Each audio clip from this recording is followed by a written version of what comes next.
Okay, mic check 1, 2. Welcome everybody back to another edition of a Friday night live stream. Hopefully you all enjoyed the little intro that we started with. We kind of just came up with that and tried to put that on the go, just on the fly. Jessica's been working at that most of the day, haven't you, Jessica? Yes, I have been. So, and we're also trying a little bit something different with the audio. I've got a lavalier mic that I usually use in my regular videos. So hopefully you guys will be able to hear my voice a lot better as we're forging Jessica's hammer tonight. That's what we're going to be doing. We're going to be making a Nordic style. I'm going to show you right here. And we can go to Anvil Cam real quick and show this off, honey. So we're going right over here so you can see we're doing a Nordic style hammer tonight. For Jessica, it's going to be about 1.25 pounds for her, about 1.25 pounds to 1.5 pounds. She seems to do well with that. My hammer's just a little bit too heavy for her, so I'm going to make her something that fits her and a handle that fits her hands really nice. So when she's in the shop forging, she can do her thing. But this is the pattern we're going to go for, is this little Nordic style hammer here. So we can go back to the main cam. And I'm looking forward to having a hammer of my own. That'll be really nice. Yep, it's going to be really great that Jessica actually has a hammer of her own when she's in the workshop. So I've got a billet in the fire here, but we're also going to be announcing a few other things like some giveaways, and I'm going to show you what that looks like here in just a second. I'm going to give you some quick specifics that we've got going on here. I've got a piece of, it's right around 1070, it's a 1075 steel. In this thing, it's round, it's 2 5/8 inches long by 1.25 inches in diameter. And for you guys across the pond, that's 63 millimeters by 32 millimeters, thereabouts. And that should work out to roughly about 1.25 pounds up to maybe 1.5 pounds. It kind of just depends on how many heats it takes us and how much grinding or finish work that we have to take and do on this piece. So with those measurements out of the way, let's talk a little bit about what the giveaway is going to be. So we're going to be giving away a guillotine tool, and I'm going to pull that out right now. We're going to be giving away this guillotine tool. It's slightly used, it's been hammered on by me, but I've decided I don't need that many guillotine tools. I'm always going for my one guillotine tool. I thought it would be handy to have 2 guillotine tools, that way I could have one set up or the other. I don't know why I don't ever mess with that, so I'm never worrying about that. But this fits a 1-inch Hardy hole. We're going to go over to the Anvil Cam real quick so I can show you how that looks so you guys can get a better look at it here. But it's a simple A-frame style guillotine tool, and you can make whatever dies you want out of it. I've just got some simple fullering dies, 3/8 inch fuller dies made up for it, and those work out pretty well. So, excuse me, I'm checking on my hammer here, making sure we don't get this thing too hot. It's almost up to forging temp, so we can keep talking here for just a minute. Anyways, so this, like I said, it's a great one. I've made this up. I actually have plans over on my website with the templates, actual full-size templates for this, so you can cut this out yourself if you don't win this tool, so keep that in mind. You can find that over at a link in the description down below. And our website is www.blacksmithpdfs.com, and you can check it out over there. But anyway, so that's going to be the giveaway item. The way you get entered to win, let's go back to the main cam. The way you get entered to win this little doodad here, let me get this up top here so it's not melting. Gee whiz. Time management, folks, time management. Time, folks.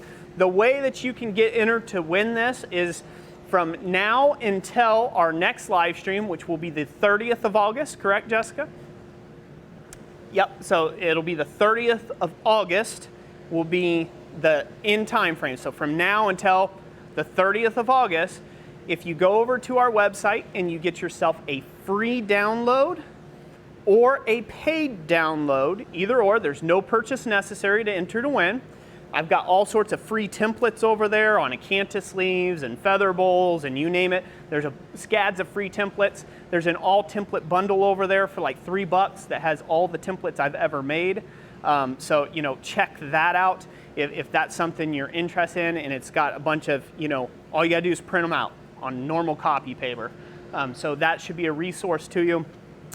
But if you get a free template or a free download or a paid download, you'll be entered to win this guillotine tool. And so we'll be giving that away at our August 30th live stream from 5 p.m. to 7 p.m. That's our new time slots that we're taking up here for Friday night live streaming, and we're doing them every other Friday. So it's every 2 weeks, so to speak, we're gonna be doing a live stream, just so everybody knows that. To show up here, to be there or be square, so to speak. Also, one other quick announcement before we start pounding steel. I want to get on to pounding steel here real soon. That way, for anybody who's watching this on the replay, it's not so bad. I'm going to take you down to the anvil cam here, and I'm going to show you something that Jessica has been up to. So it's going to be out of focus. Bear with me, folks. There we have it. So she's made up these little Christ-centered Ironworks keychains. These are actually copper.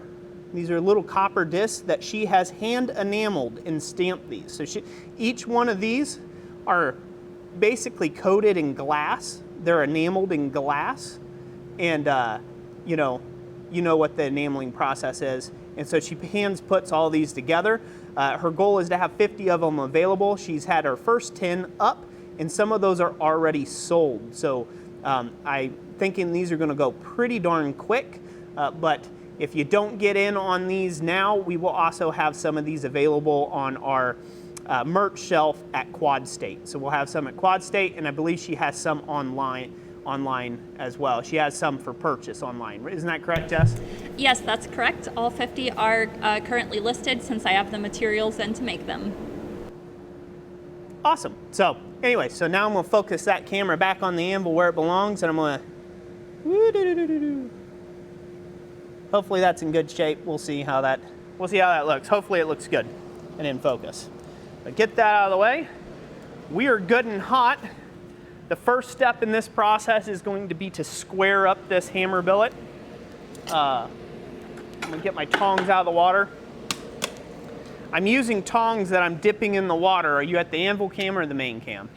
Okay, at the main cam. I'm keeping these nibs cool in the water because they're thin.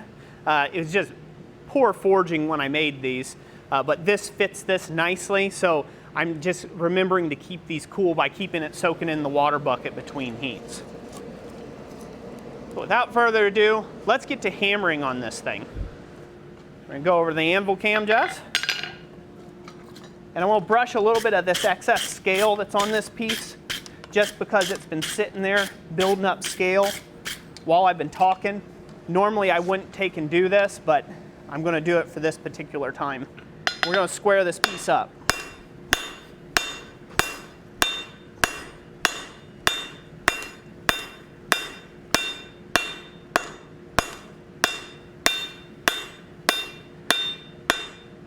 Now when I say square, I'm not actually looking for square. I'm looking for a rectangle. And we're going to punch through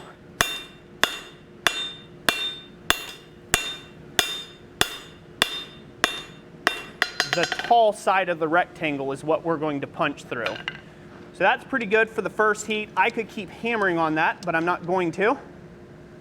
I'm going to take one more heat, so this way I've got plenty of heat into it to flatten out the top and bottom now. The reason for the rectangle, pull this over here real quick. The reason for the rectangle is you can't get the peak of the hammer without having somewhere to forge away from. So you have to have a rectangle, not a square. If you have a square, you'll have a really tiny peak. It won't be as drastic. That's a style choice, if you will. But I want it to be a pretty drastic peak myself. Alrighty, back to the main cam.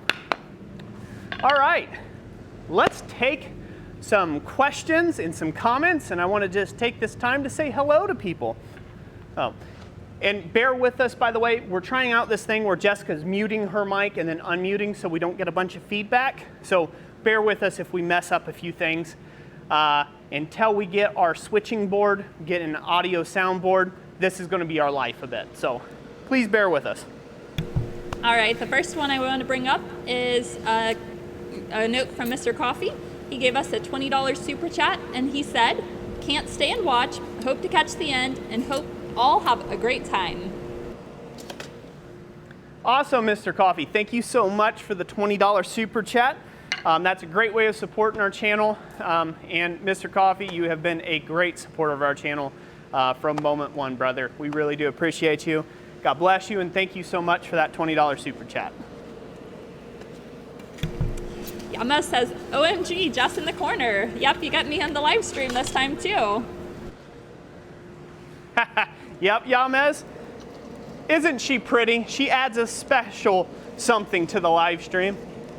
Something I could never be.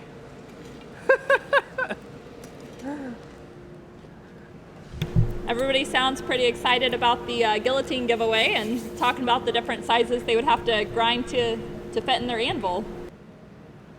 Yeah, so I'm glad everybody's excited about that.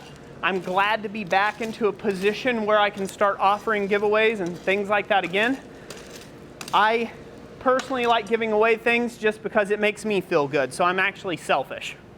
You know, you think that it's might be an altruistic thing, but it makes me feel good on the inside to actually give something back and to help people and to help beginners and things like that, so that's what I do. I love doing that. There's no other alternative motive or anything like that. I just, it makes me feel good. So that's the way I do it.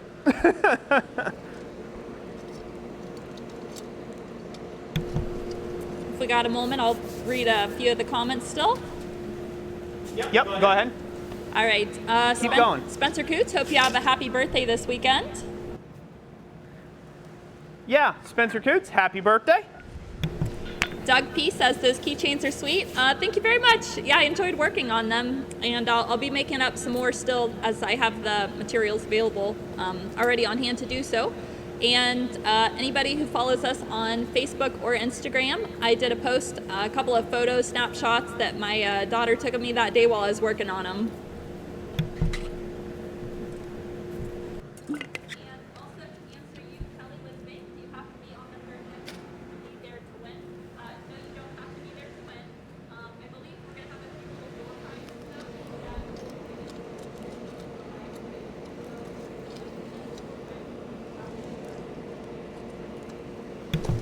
Sorry, let me repeat that. I realized my thing was on mute.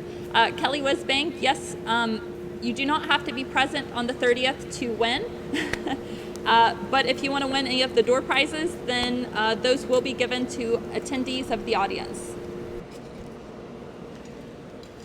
Yeah, so real quick, hopefully you're muted now. We'll see how that works, okay? So real quick, if you're coming into our live streams when we do our giveaway live streams, we do try to take and support other people that are spending time in our live streams by doing door prizes ever so often throughout the streams. Now, we don't have any door prizes to offer this stream, but when we do giveaway streams where we're announcing a winner of a main prize, we do try to have some additional door prizes there because, again, people have took time out of their day to go over to our website to enter, to get a part of the giveaway, things like that. And so, therefore, we try to honor that by as many people as we can to try to give as much as we can back that way. Usually the door prizes are something like sticker books or, little sticker bundles or maybe just a sticker, something simple like that. But it's just a way of us showing that we do actually care. But you'll definitely want to be part of the stream for the giveaway. Couch Forge Company, thank you for the $50 super chat. We really appreciate that. Thank you so much for that $50 super chat. Those go a long way, and in fact, they go a really long way towards us getting the soundboard that we're needing in here. so we can make Jessica's life a lot easier. She's like octopus woman over there. So you said that was Couch Forge over there, so thank you, Couch Forge, so much for the $50 super chat. And we do something around here at Christ Center Ironworks. We give them a hand clap. Everybody give the people who have super chatted, Mr. Coffee and Couch Forge, a good hand clap. So thank you so much. God bless you, sir.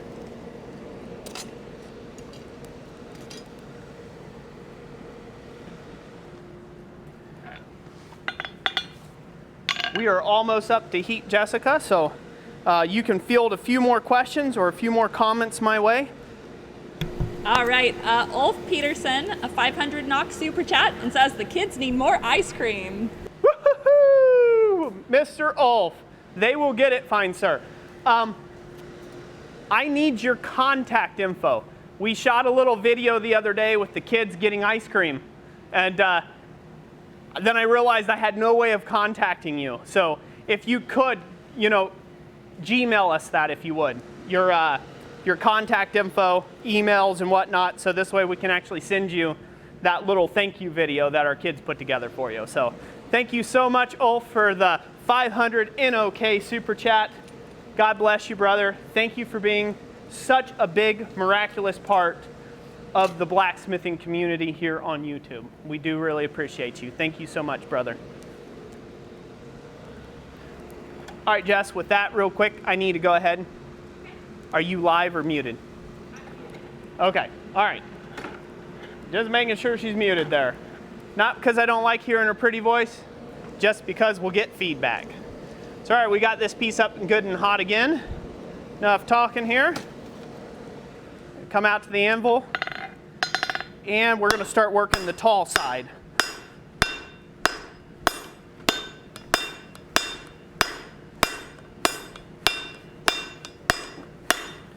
Flip it 180 degrees.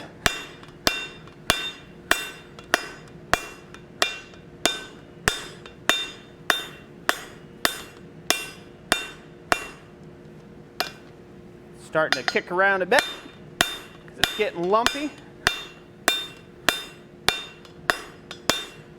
Just trying to get that squared up. And once it seems like it's starting to turn into a square, we're going to go to the sides again, and we're going to flatten it back out.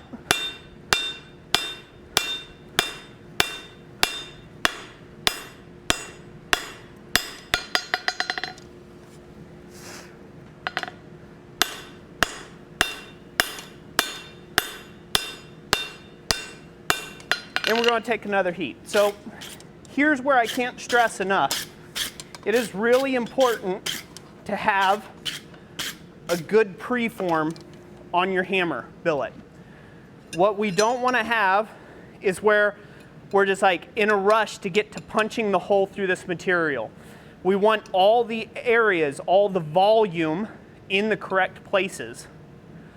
Because what ends up happening, most people when you're making hammers, or I should say most beginners at making hammers, they will get in a rush to do the scariest portion, which is punching the eye and drifting the eye. But you go too soon to that, and then when you try to shape this out, you destroy your eye. So we want to have all of our correct volumes where they need to be so we can refine them later after we punch the eye.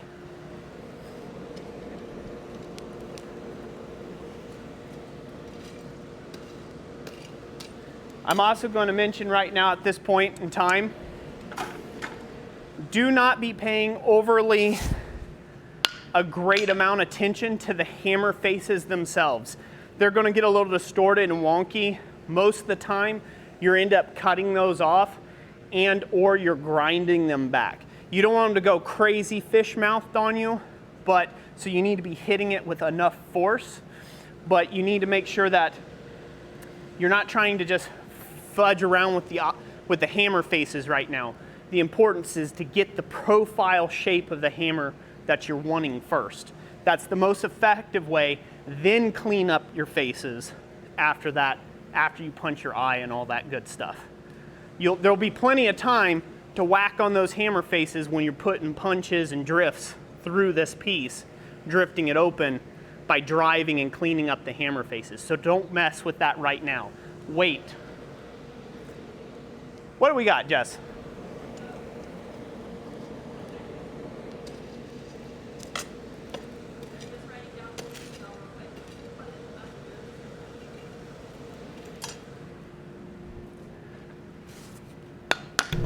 All right, a few comments. Timothy O'Clair can't seem to send a super chat. Not sure what's up. Yeah, give it a try in a couple of minutes and see if it solves itself. I know sometimes YouTube gets iffy on that.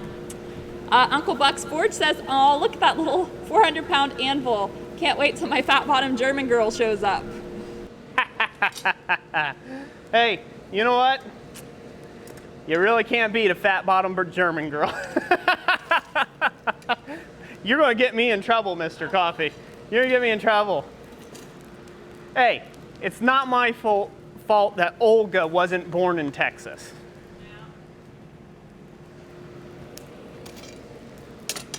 Knight's Armory says, this is it's making me want to try to make a hammer. Awesome. I hope you do make a hammer. Hammer making's pretty fun. You just have to take your time with it. Don't get in a rush to just really pound out the hammers and stuff like that. Don't get crazy.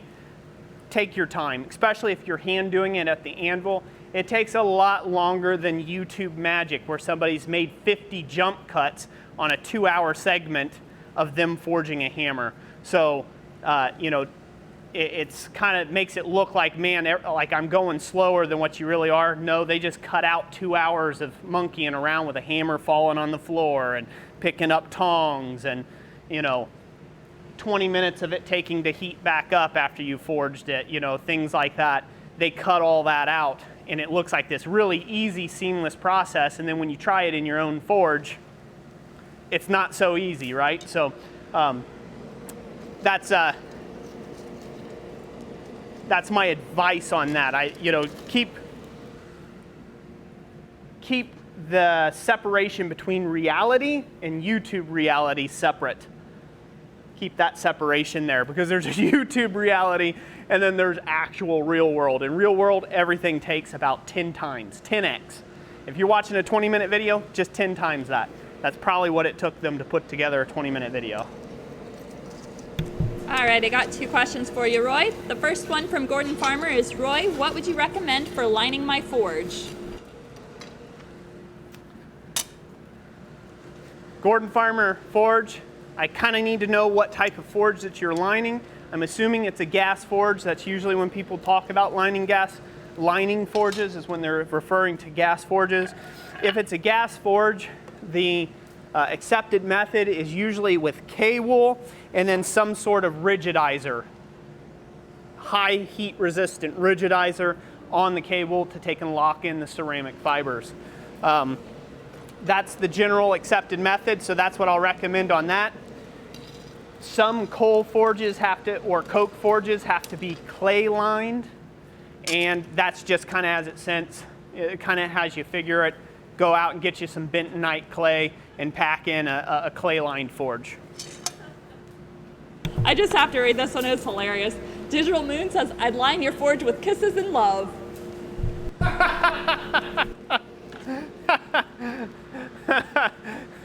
Kisses and love. Hearts and rainbows. Digital Moon also asked, what steel is your punch? H13, S7, or what do you like to use? I use just about everything. I don't have any S7 on hand. Usually I base it upon what the tool needs to do. If I need it to be hard and wear resistant, I'll go for something along the lines of H13 or 1095, or a higher carbon, do like a 5160 or something of that nature if I have it in stock or on hand. My punches and drifts that I'm using tonight just happen to be H13. They were an experiment. I wanted to forge some out of H13. They took me the better part of about 3 hours to forge these suckers out, even under the power hammer. So they were like a pain in the butt to get moved, because I wanted some really good heat resistant tools. And I wanted to see how thin I could make a slitter and I'll come up here to the main cam. So I wanted to see how thin I could actually make a slitting tool out of these and it hold up. And H13 is great for that. But you can get by the same with some S7 or anything like that. We're ready and hot.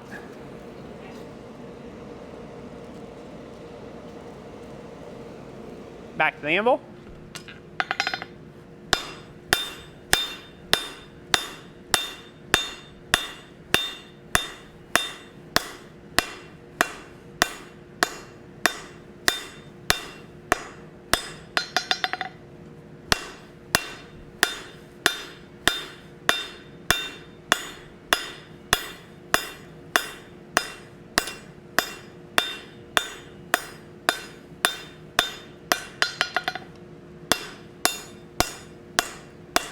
All right, we reestablished our rectangle and we have it nice and square.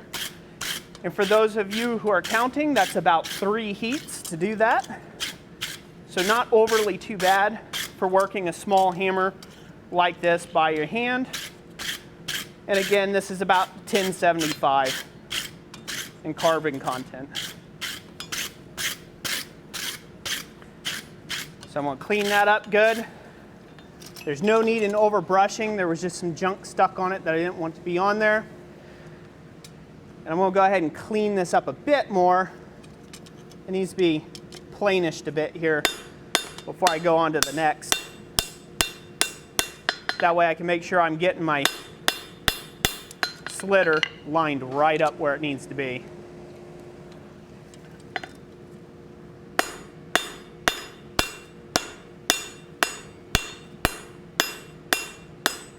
Nice and clean. Hopefully this is nice and looking good on camera. And yes, I'm cold forging it here. This is only acceptable because I'm about to put it back in the fire and bring it up to another high temperature. You definitely don't want to do this in your finishing heats. That's a good shape there. That's good and squared up. Now we can go ahead and start forging out our hammer shape. We'll get that good and hot.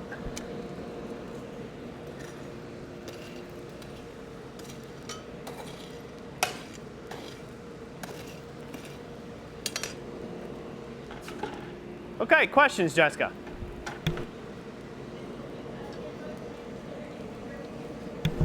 And Digital Moon says, hey Roy, would you consider a bigger hammer?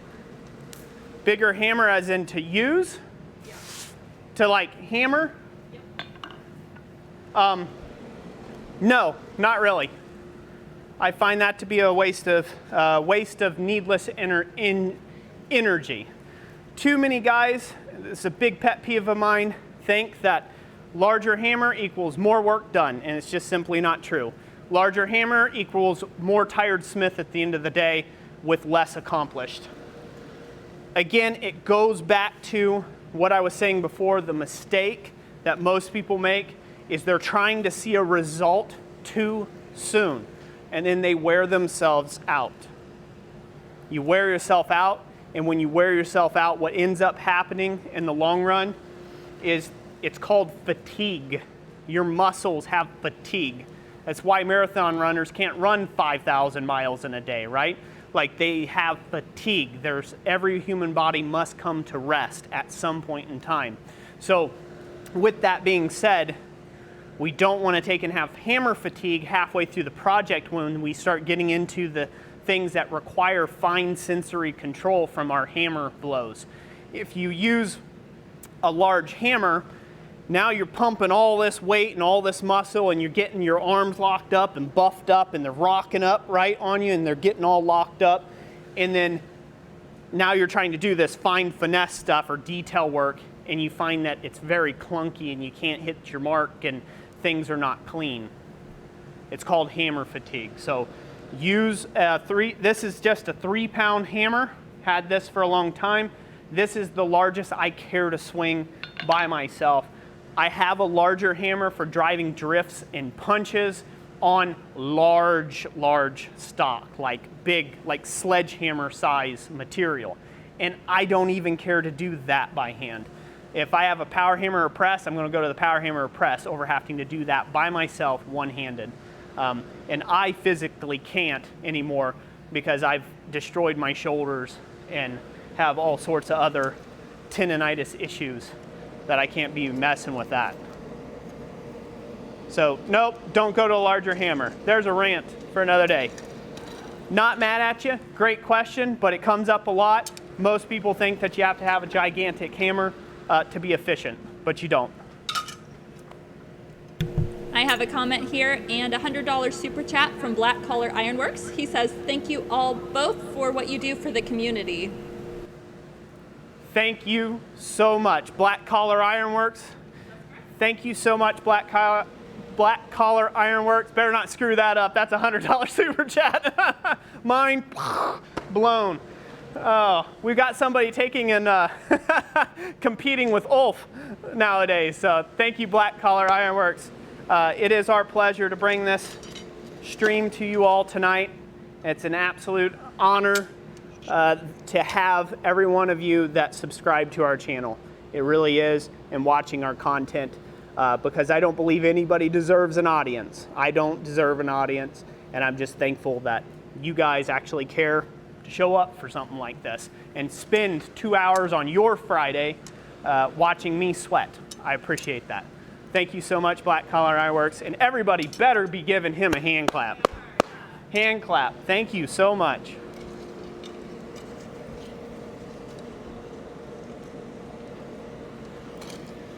All right, one more, and then this hammer's hot.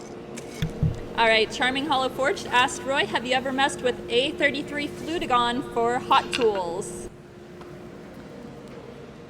No, Charming Hollow Forged. I have not used A33 or Flutagon. I've been meaning to pick some up at some point. They do sell some at Quad State from time to time. There's a guy who brings some on his back of his pickup truck. So that's something to look at if you're going to SOFA this year at Quad State. I plan on picking some up and kind of messing around with it. Brent Bailey, he's a really big kind of pusher of that material. He likes that material a lot. I think it's neat. And anything that takes the headache out of heat treat, big thumbs up from Roy. Big thumbs up from Roy on that. So, all right, this piece is hot. Let's go over the anvil. And then we will take more questions after I get my hammering done here. So we're going to focus on the peen side of the hammer. We're coming to the horn of the anvil.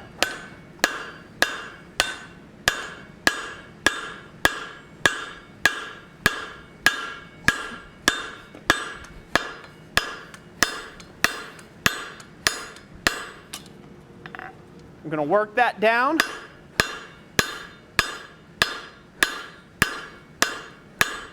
Go ahead and let it spread in its width. That's okay. We're going to take care of that a little bit later here.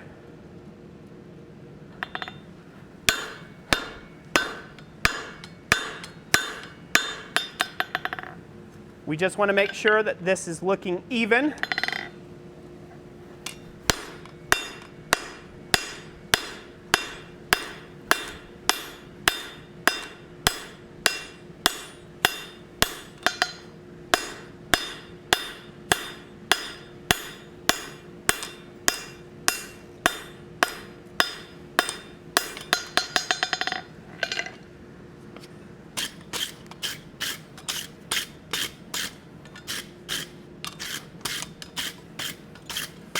All right, that's the first bit there. We'll end up cleaning that up in some successive heats. But hopefully you guys can see that. Now it's cooled off just a fudge. Accidentally bent my tongs there for a minute. Let me cool that off. So if you guys can see that shape developing. Next heat, I'm going to go ahead and refine this shape a little bit from the front side, because if you can see, the back side's gotten a little bit lumpy. So we want to go ahead and refine that shape by hammering right in here on the top of the peen, and that's going to press our high spots here into our lower depressions. If you can see those lower depressions from where it kind of swelled out, and we're dressing this up. all the while we want to make sure this hammer billet stays nice and square, you know, rectangle if you will. We want to keep it nice and dimensionally correct as we go. So put this back in the fire. All right, we have a response from Gordon Farmer. He said, Roy, I'm making a coal forge out of an old barbecue, and I saw that people either use sand or refractory cement in the barbecue coal forge. Yeah, so doing either of those is fine. Sand will kind of turn to glass and kind of like a clinker on the bottom of the forge, but it kind of breaks up and it kind of eventually wears its way in with the ash and stuff from the forge. So that's a perfectly acceptable thing to do. It's a little bit of a headache to start with, but eventually it's kind of like one of those working forges. Clay of any type will eventually crack on you. Just the nature of clay. It's going to dry out and it's going to crack. It's going to shrink. So you know you'll have to do a couple little repairs of those cracks as you go along, but still a very workable thing. So either one of those is a great way. Gordon Family Forge. No, Gordon Farmer. Gordon Farmer. Either one, any of that will work. Gordon Farmer Forge.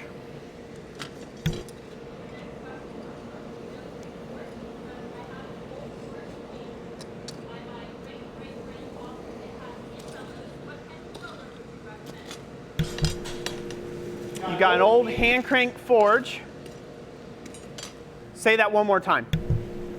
Says, I have a coal forge made from my great-great-grandfather. It has hand bellows. What kind of blower would you recommend? If I was doing a blower on a forge,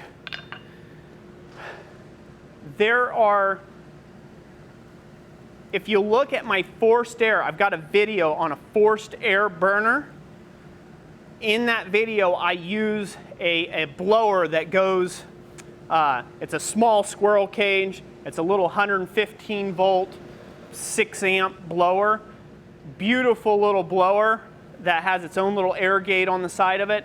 I would choose that. I don't have a way of pronouncing, I don't know what they're named. They're made by a bunch of different manufacturers, but they're great, super quiet, and put out a ton of air. So if you're gonna do that and do like an adaptation, I would start there. And the plus side is they already have a mounting flange. So all you've got to do is make a flange on whatever you're bolting it up to and then just bolt it up and or clamp it. And it's a super slick and easy way of making a forge blower. So this is hot again, Jess. You can go ahead and drop me another question. Yames from Island Metal Forge, a $10 super chat, and says, here's about what I can send ya. Get a color change LED bulb to play with. Woohoo! Thank you, Yames. Thank you so much for the $10 super chat. You know, brother, we always appreciate you. If you guys haven't seen Yames over at Island Metal Forge yet, you should definitely check out his channel. He does Saturday live streams, and it is always a super fun time over there, just hanging out with Yames and seeing what he's up to. So definitely go check him out. Thank you, Yames, again for the $10 super chat. You know that every little bit helps and it counts. Thank you so much. All right, this is good and hot. We're gonna go ahead and bring it out to the anvil cam.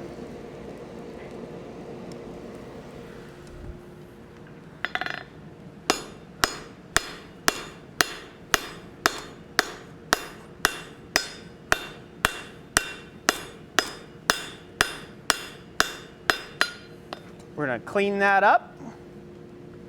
We've cleaned the bottom up.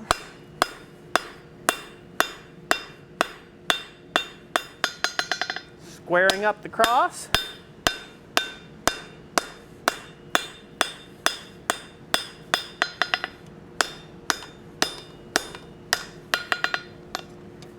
And make sure it's coming in nice and square.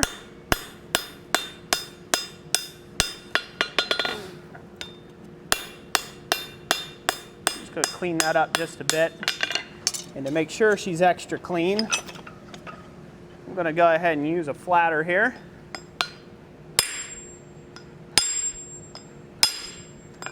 The rare time I'll actually use an additional tool for this is just because it's easier and I don't want you guys to have to sit for 45 minutes.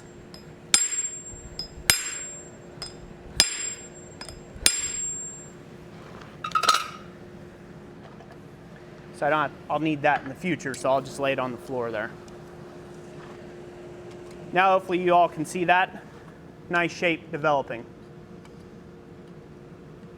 So the next part is going to be hammering in this right here, the front portion, getting that swoop in the front portion and drawing that out. Now that's going to be a little bit different and interesting because we actually want it to kind of curve and swoop a little bit from both sides. We don't want it just nice and flat. We want it to have a little bit of a curve into it. So when we squeeze this out, we're actually pulling this face out a bit. So we'll work on the face now. More questions, Jess?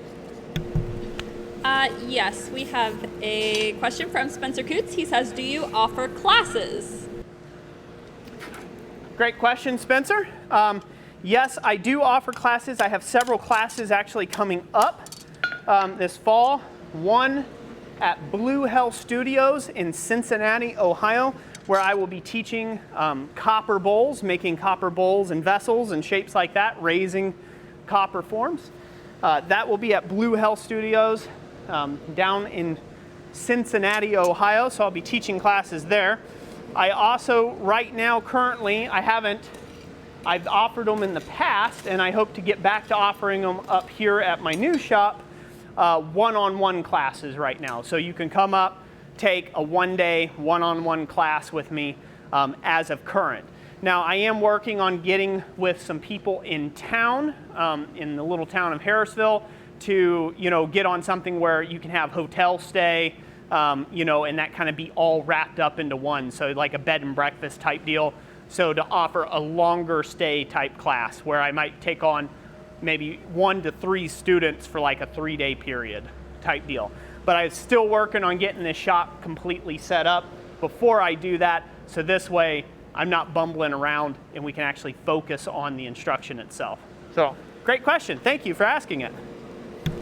The next one is a comment from William Phelps. This is his first live stream with us, and he says, massive thank you to you both on the channel for all the videos and inspiration. I've just started smithing this year, and the channel has been a huge help. Awesome. I'm glad it's been a huge help. We enjoy putting out the content. Glad this is your first live stream. Hopefully you'll come check out more in the future. Also, one of the other things I wanted to say real quick about classes. You can find all that information out and more over at www.blacksmithpdfs.com. We have an events page. There's an event calendar of events over there of where I'm going to be and how you can get a hold of me. So if I have a class that I'm teaching, it'll be posted there. And if you haven't signed up for our newsletter, it'll prompt you over there. We send that information out in our, our newsletter. It's like a quarterly newsletter, and we don't spam you with sales or nothing, none of that garbage. I hate that. I'm pretty sure you hate that. But we put out that letter, kind of some of the behind the scenes and some upcoming events. So that's kind of like getting in on the know-how long before we can post a YouTube video about it. Corey Shire asked, how big a piece of steel did Roy start with? Now I just wiped off all my measurements, Corey Shire. It was 2 5/8 by long by 1 1/4 diameter, or 63 millimeters long by what I think was 32 millimeters in diameter. So hopefully that'll help you.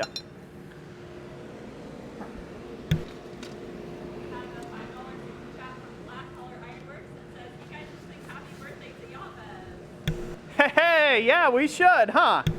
I didn't know it was his birthday today. Black Collar Ironworks, thank you for the $5 super chat. And just for that, let's sing happy birthday. Ready? Well, okay, Jessica's going to leave hers off so you don't have to hear her angelic voice. Everybody in the comment section, ready, set, go. Happy birthday to you. Happy birthday to you. Happy birthday, dear Yamas. Happy birthday to you, and many more. All right, this is hot. Yep, over to the anvil. A little on the spicy side. We're gonna let her cool down just a second. It was starting to get on that verge of being at a welding heat, which is too hot for what we're doing here. And you don't want to do that for long term, so.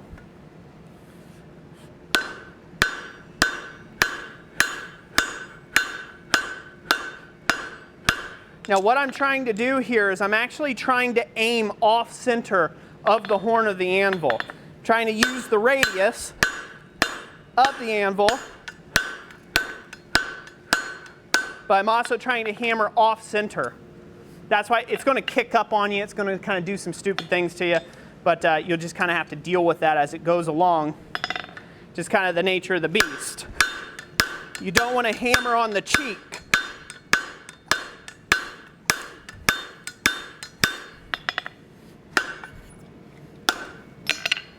And again, expect to drop it a bunch of times. Ay, ay, ay. Once it starts to really bounce out of your hands, now's the time to just go ahead and throw it back in the forge. So hopefully you guys can start seeing how that's starting to pull out that shape. What we're trying to do is we're trying to pinch it between the anvil. So there's a radius right here on the anvil, and we're trying to pinch it between that radius area. And now that it's so bouncy and a pain in the butt, we're gonna go ahead and throw that back in the fire and get that face hot again.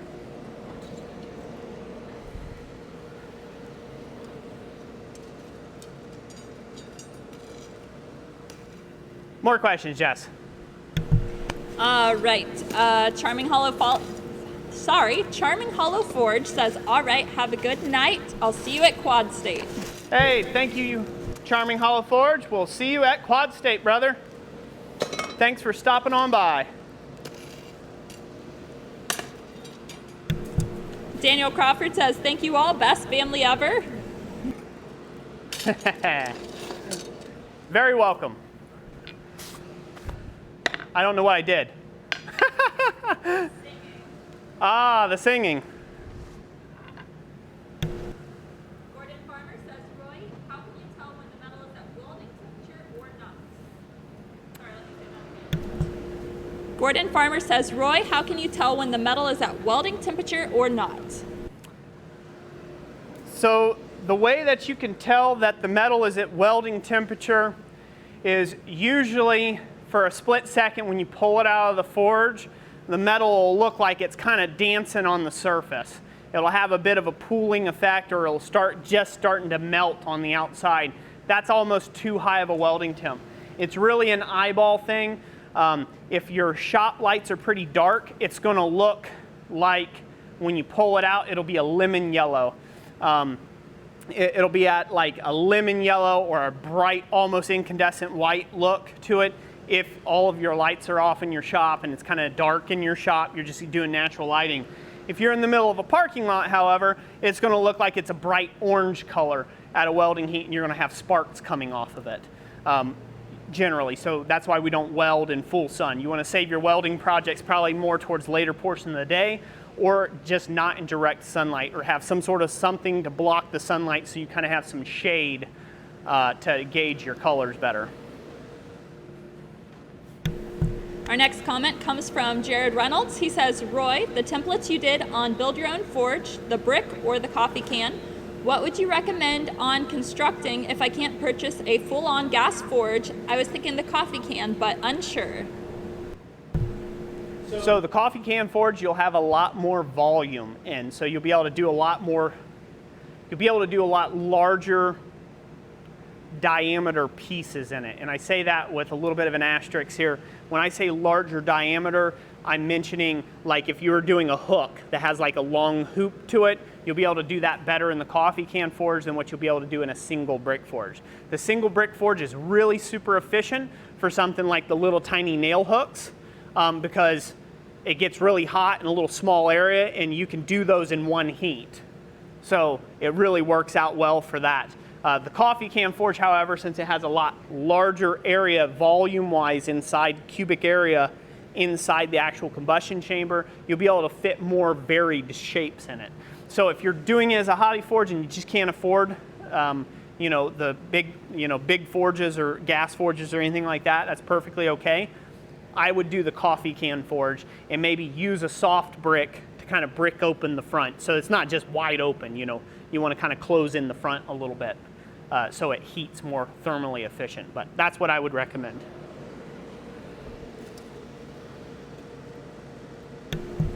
JH Music 100 says, hey Roy and Jess, is it going to be a soft or hard-faced hammer? JH Music is going to be a hard face hammer. This is going to be made out of a piece of 1075 steel. This will be for Jessica for her forging hammer when she comes out here and wants to forge projects with me. So this way she can do that. She's not getting wore out by my hammer. And the next size down hammer from my hammer is really lightweight. So it's only like a pound, like less than a pound. It's like 8 ounces. So it's like a half-pound hammer. So it's not really adequate for a lot of the larger forging up to 1/2 inch. So.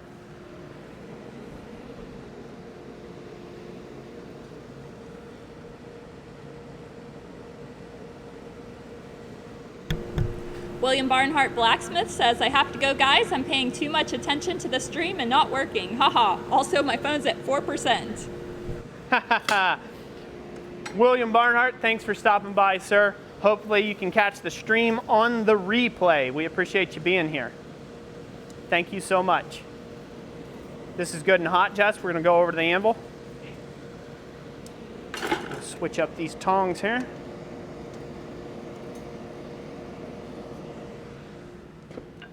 And we're going to continue to squeeze out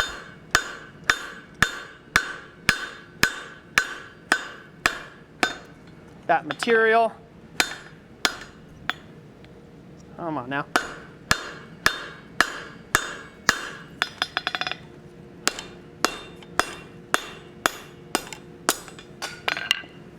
And this kind of gets to be a tough shape to manage and monkey around with, but take your time with it. You can get it. It'll work out.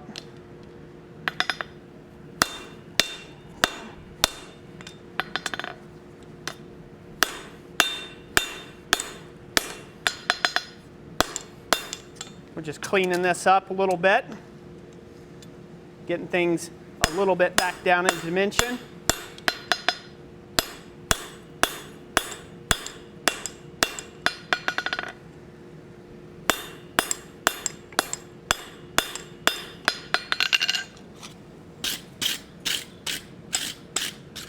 I'm mostly happy with this. I think from here it could be ground in quite a bit to perfection.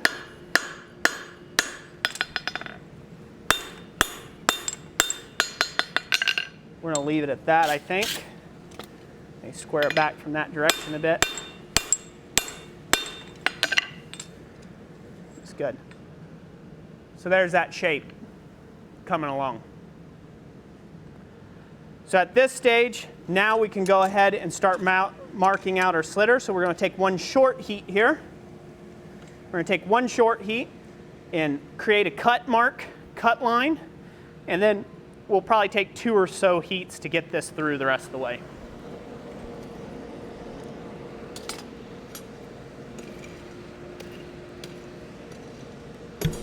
Len Blacksmith popped in and says, hi, Roy. Well, hello, Len Blacksmith. Good to have you in the stream, sir.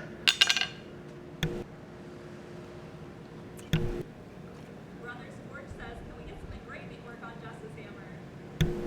Ooh, that would be nice to take and do. I was actually giving it some thought to do some engraving work on Jessica's hammer or some really high relief chasing. But unfortunately, I think I'll have to wait to make her a fancier hammer later on just because of the work that I have to do. To be ready to go to quad state. I've got a lot of work I got to get out the door and projects that I've got promised out beforehand. And then also go to the Land Fest where I will be out in Lindell, Texas later on in the fall in October. So I like literally quad state will happen. 3 weeks later, I'll be in Texas to take and be doing a demonstration for Good Land Fest. 2019. So a lot of work, a lot of work in a short amount of time. And also one of the other events that I'll be taking part of this year that I just got done speaking with in 2020 is I will be a part of the BAM conference. I will be the conference demonstrator this year, and that is the Blacksmith Association of Missouri is how you do it. And so they're a fairly large group there, and I'm honored to be doing that. So I'll be their main conference demonstrator for 2 days. And I believe that is in the first part of the year. It's like April, May timeframe. Again, you can go check out our website for more details on that. It'll be on the events calendar as soon as I have everything lock, stock, and barrel. But I'll be in Missouri in 2020 in the spring. Yeah, and just as a reminder for everybody, all the information about the giveaway, I have put that down in the video description. So make sure you read down there about that, what you have to do to be entered. Again, it's not very much, it's just getting a download, either free or paid, or even, you know, even if you get a keychain, that'll count towards the giveaway also. And also the date for our next live stream is written down there, so you can write yourself a reminder if you need to on when our next live stream will be. Exactly. So if you're just tuning in, we are doing a live stream while this heats up. We are doing a live stream on this guillotine tool here. So, yep, what is it? Live stream giveaway. Thank you, Jessica, for correcting me. So we are going to be doing a giveaway on this tool, and the way you get entered to win is you check out our website over at blacksmithpdfs.com and either get yourself a free digital download or a paid download. Either one gets you entered into winning, and each order number, whatever each order number is an entry, counts as an entry. So if you get one item and then recheck out with a different item, then recheck out with a different item, all those count as individual entries, or your name in the hat, so to speak. So be sure to do that if you want. Our email is going to go crazy and be spammed all up. The reason why we do giveaways like this is because it makes it easy for us to get your information. So when we say your information, it is your email address, your address, shipping address, and things like that. We've had problems in the past where someone's won, and it's been like 2 months and they never contacted us back. And then we got rid of the item, and Lord and behold, they contact us. I didn't know I won. Can I have that item now? Nope, you had 24 hours to get in contact with us. This way, we don't have to worry about that.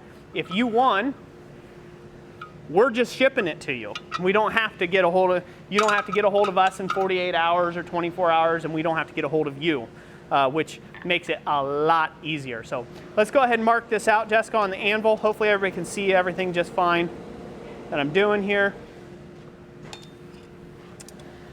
Put this on the anvil. I'm using this H13 slitter. We're going to find the center. You want to take your time with this. Be as accurate as you can with this opening statement of cutting through this piece.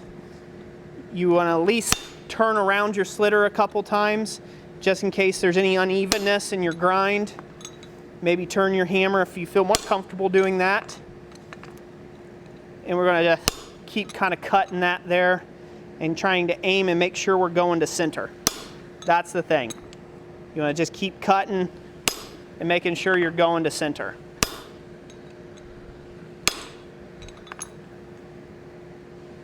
If you're not going to center, you'll end up having one side bulge more than the other.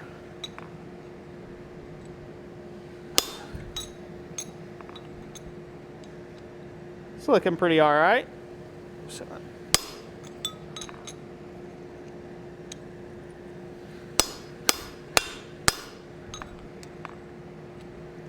because this is H13, you don't have to worry about cooling it off or any of that malarkey. So there we are. We got a little slot started. And that there is already about 3/8 of an inch deep. So with these really narrow H13 slitters, it does not take long to get down through the piece, which is great. Because we're not punching a slug, we're just slitting the material and displacing it.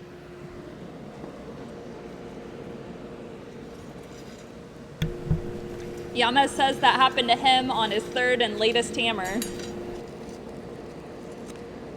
Happened to him on his third and latest hammer, huh? Oh, okay.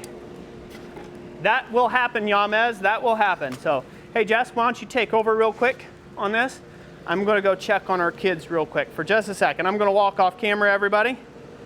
Hang out with Jess and yell at her if this starts showering sparks. I'll be right back. All right. Let's see here. Turn off Roy's mic for a second so it doesn't go all crazy. Ben's Illingsworth, will we have a Jess enameling pendant video, or did I miss it? I've seen a few. I have not done it yet. So far I've enameled my first 10 of the little keychain pendants, and so I'm going to, somewhere while I'm working on more of them, I am going to go ahead and do a video of that. So it'll be coming out in the near future. Let's see here. Drayson's Forge, yeah, go ahead and drop that blower question again, and I will try to bring that up when Roy comes back. And let's see. Beastly Ironworks, haha, brother, God bless. You're awesome, and Jess, you're amazing. Thank you very much. We're glad to have you on the channel and on the stream. And let's see. Gordon Farmer says, Roy, what would you recommend for a rookie to create a portfolio of their work? What would I recommend for a rookie to create a portfolio of their work? Actually, Jessica is much better at answering this question for portfolio picks. I think she used book Shutterfly. Yeah. Anyway, she used a book of my earlier works, my earlier days, big color photographs. She arranged it on Shutterfly. Really nice, high gloss books. Excellent way to showcase your work. If you're talking about the actual individual items, just be truthful to the skills that you can do right now.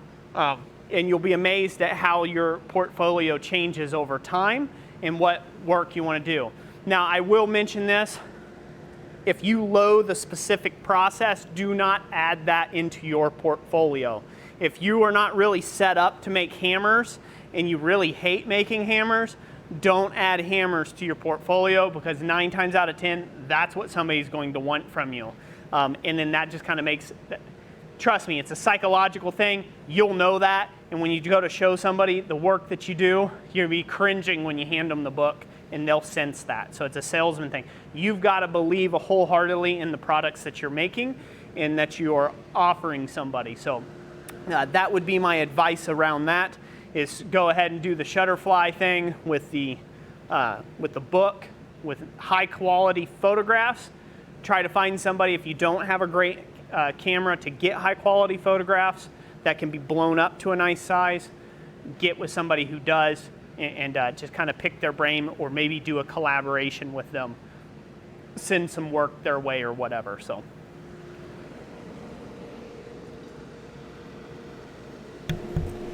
Ben Illingsworth, Jess, can you enamel the touch mark on your hammer and would it last? You can enamel steel. Sometimes it's iffy, sometimes it's kind of patchy and it won't cling real well. But with it being on a hammer, I don't think it would last, because it is glass and it's fragile, and I just don't think it'd be able to stand up to the impact. Doug P, Jess, are you stamping the anvil shapes out yourself? The keychains themselves are copper rounds, and I was able to locate those from a jewelry supply store, so I don't have to cut the copper myself on those. And then the little anvil shape that's on there is actually a custom stamp that I had made, and then I just come along with a little paintbrush afterwards, and it cleans up any extra enamel before I fire it. Yep. And they're a great size too. You know, they're about the size of a quarter, so they're pretty a good size to have on your keychain. They're not too bulky, so you don't have to worry about that. So this hammer's good and hot. We're gonna go ahead and pull it out real quick, and we're gonna keep cutting down through it here. And we'll pull this out, kill my fire there, and right on down through the piece we go.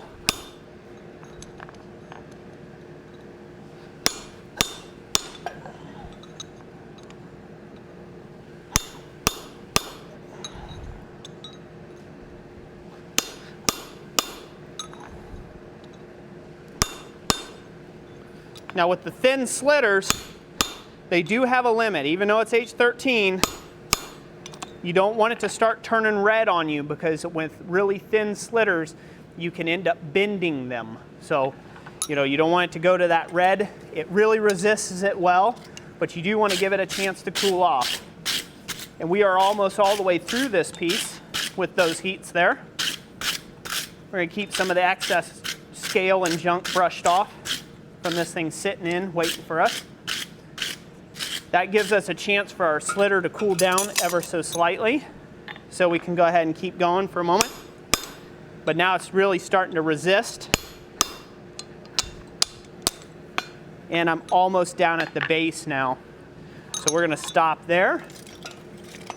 Starting to cool off. Yeah, we are almost there. Probably 1 or 2 more hits that way. I'm going to get it good and hot and keep driving it down. So let's get it 1 more heat there.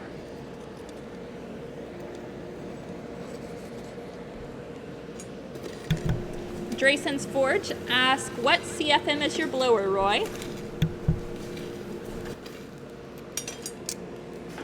So, I'm not entirely sure, but I want to say that the blower that I've got is a 1200 CFM blower. The blower that I'm using is a dust collection system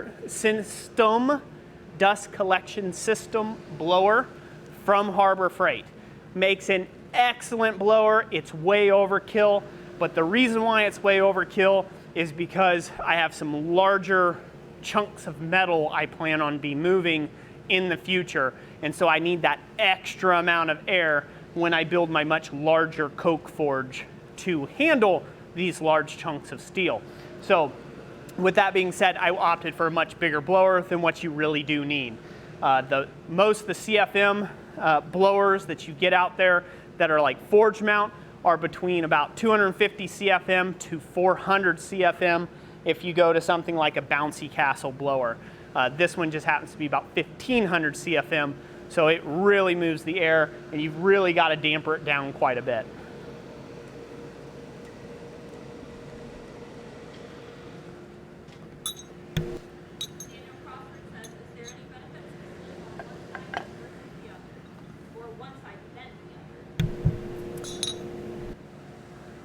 Daniel Crawford asked that question. So Daniel Crawford, I probably didn't explain this good enough, so thank you for bringing this up. The reason why we are not slitting it from both sides is, if you remember, we have a top here that we're trying to maintain a peak. We're trying to make the bottom flat or roughly flat, and we're trying to maintain a peak on the top for this Nordic styling.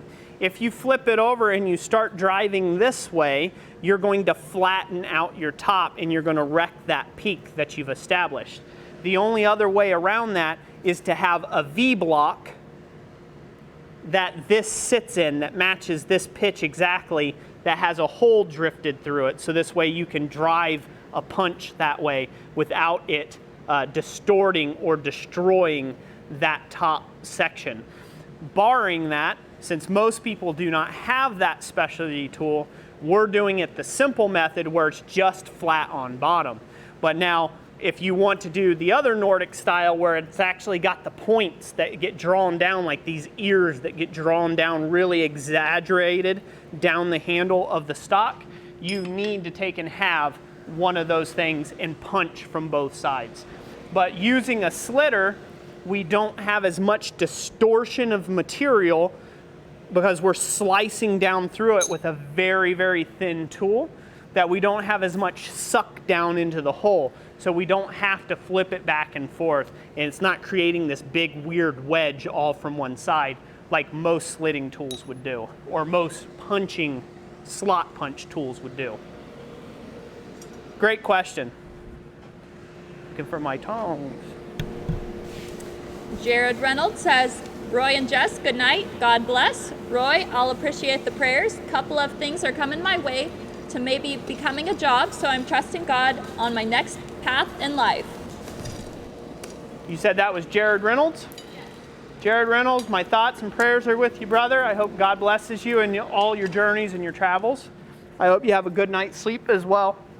It's important for us to get our rest, and I'll be praying for that as well. Thank you so much for being a part of the channel, and thank you for stopping in and seeing us.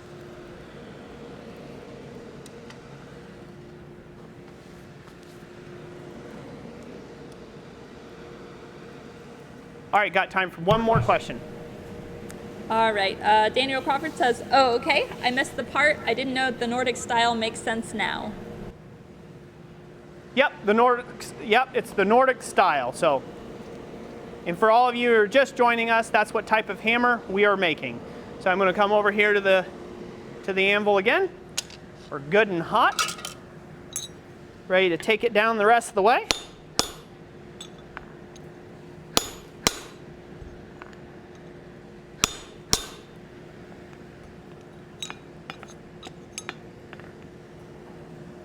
It's not there yet. We gotta let her cool off a bit. I'm gonna come to the horn of the anvil just in case I make a mistake and it gets down to the point where it's gonna pop through. I don't want it to, we're not there yet. Just in case it's getting close to that point, we don't want to take and damage the face of the anvil. So now we're letting it cool down. I'm going to flip it over. Hopefully I can find my center portion here to cut in. We'll see how that works.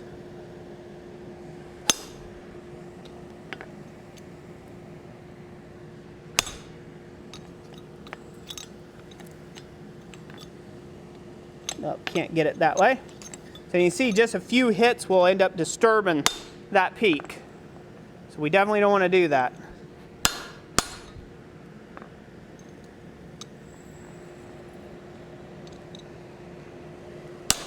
Sorry, we're just moving around the anvil a little bit to see where we're at. I started a cut there, but I think it's in the wrong spot. So I kind of got a little preemptive with it. That's okay. We didn't quite get it there.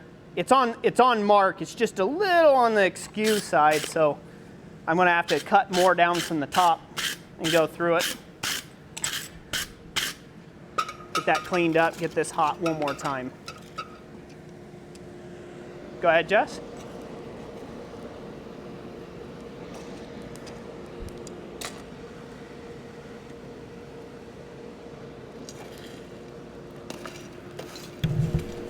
Ben Toom says he'll be streaming live on Facebook. Awesome, Ben. I hope that goes well for you, brother.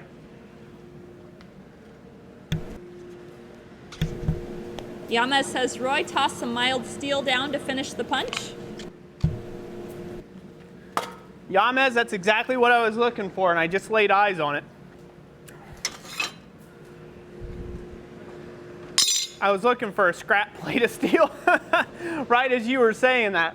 I was trying to play it nice and cool, you know, like, I'm just going to get some water and act like I'm walking around, when really I'm like, where is that thing at? I knew I had it somewhere.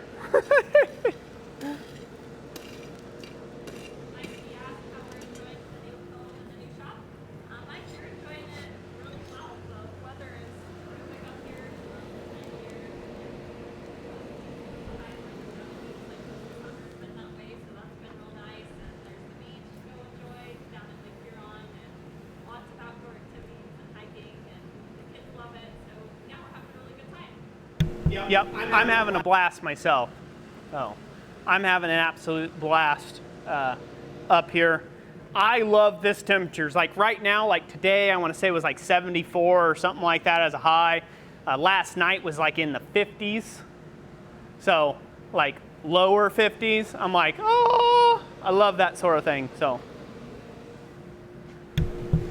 Gordon Farmer asks, "Roy, is there a danger of metal fatigue if you let it cool down too much?" Yes, there is on thinner material. So usually on something like hammers, it's not such a big deal, because even though the outside of the material has cooled down significantly, so like down into a red heat where you wouldn't want to be hitting high carbon steel, the internal structure of that steel is probably still fairly hot. so you're not too bad. You can push that too far and then end up having cracks and getting stress cracks. Some of those will be surface and some of those will be deeper than that. But yeah, you definitely want to work this to about a bright orange or so, and that's about as far as you want to go with this piece. You do not want to bright to dull orange. You don't want to be working it down into the black temperatures.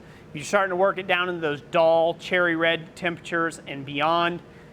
You're asking for trouble later on when you heat treat the piece. You're hammering in stresses that you may not get a crack, but you might get something to warp.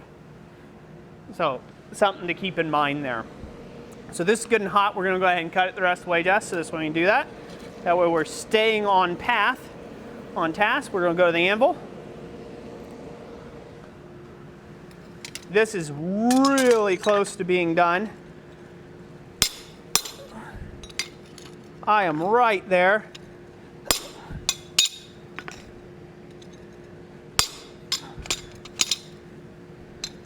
And it's just now starting to poke out the bottom.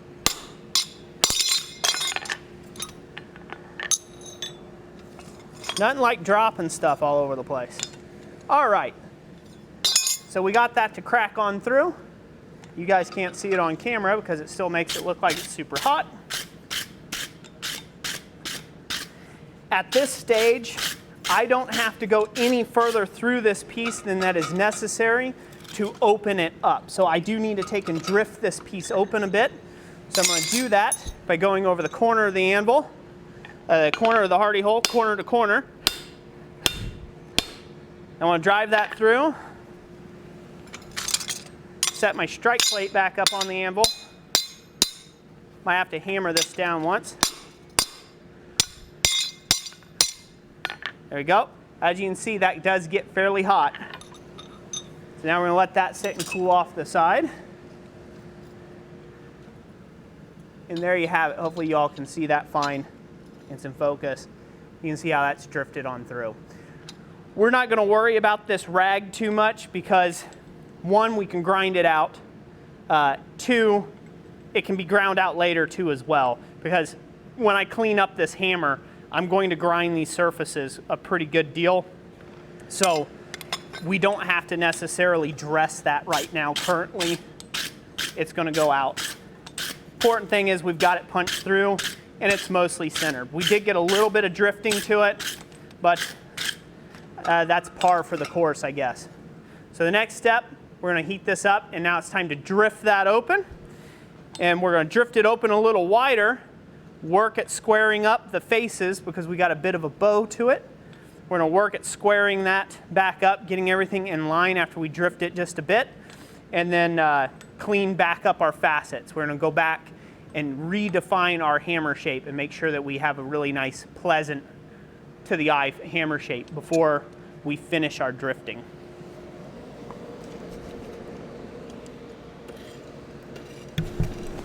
Daniel Crawford asked, was wondering if you could quench the peak yet still punch it through? Quench the what? The peak of the hammer. Bad ideal, Daniel Crawford. You do not want to take and quench anything on a high carbon steel hammer while you're working on it. You're actually asking for building those stresses that we talked about. And in fact, at a peak of anything in metal, there's a stress riser, potential stress riser right there where that comes and meets. So if you quench that off, you're asking for a crack to develop there. So don't quench high carbon steel if you can keep from it. Now, one thing you can do, you can set a piece of high carbon steel like that that's got a peak. You could set it on something like a large copper block or just another, like a larger chunk of steel like your anvil face. Let that peak sit there on the anvil face for a minute and that will cool it or chill it slightly, but not to a point where it would make much of an appreciable difference. But yeah, you don't want to throw water on it. That's bad ideals. You don't want to do that. It'll cause you some grief.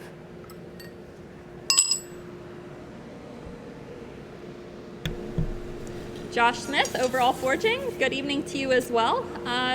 You're a little bit late, but that's okay. We still got about 40 minutes left, and I think everybody here is doing well.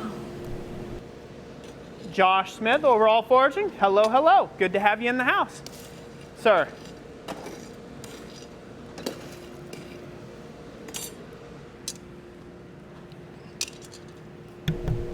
Yama says the temperatures there has been 100 degrees with 90% humidity. It was rough. The index was about 115 degrees. You can have it, Brother Yamez. You can have it all day long. Oh, before we go down to anything else, we're getting pretty close here to, end up needing to drift this open a bit. I've got a very narrow drift right here. This is actually an incorrect drift for this piece. I'm going to switch to the proper drift later on. But what this will do is this narrow profile will help me to get into the piece and start opening it up and drifting it. So that's the purpose of this piece here. We want to work that from both sides the best we can. And now we're going to have to get creative about that peak. We're going to flip it and we're going to put it in the hardy hole of the anvil. The peak of the anvil is going to go down the hardy hole. Now, obviously, that's going to create an issue. When we do that, it's not radiused in there, so it's going to leave little chop marks on it, but that's kind of par for the course. That's going to happen on this piece just because I'm working with simple tools all at the anvil. The smarter way of doing this is, again, to take and have a bolster, a V-block, a bolster that you can drive down through and not disrupt those peaks, especially if you're going to be doing this for a living. But this thing's good and hot, so we're going to go ahead and start focusing on drifting it now. We're going to start the punch in from the front, just because that's the widest end right now.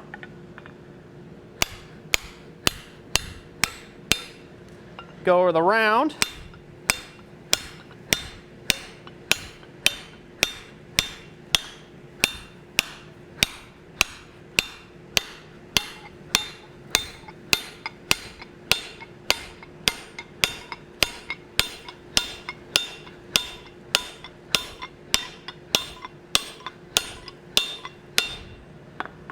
All right, it's got that through there.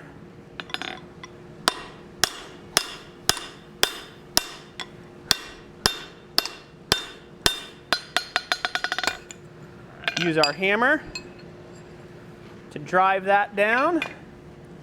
That drifts good and hot. By the way, I'll go ahead and mention this now. You could not be doing this with a 5160 drift or any other type of drift. H13 can take this kind of heat without any deformation. So that's why I can keep going like that. If you're using a different material, a lower carbon material content, you will have to take out your drift and cool it more often than what you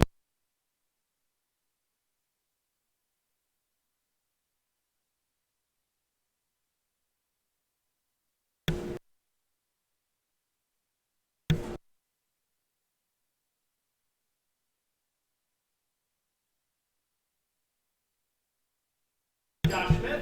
Yes, we are.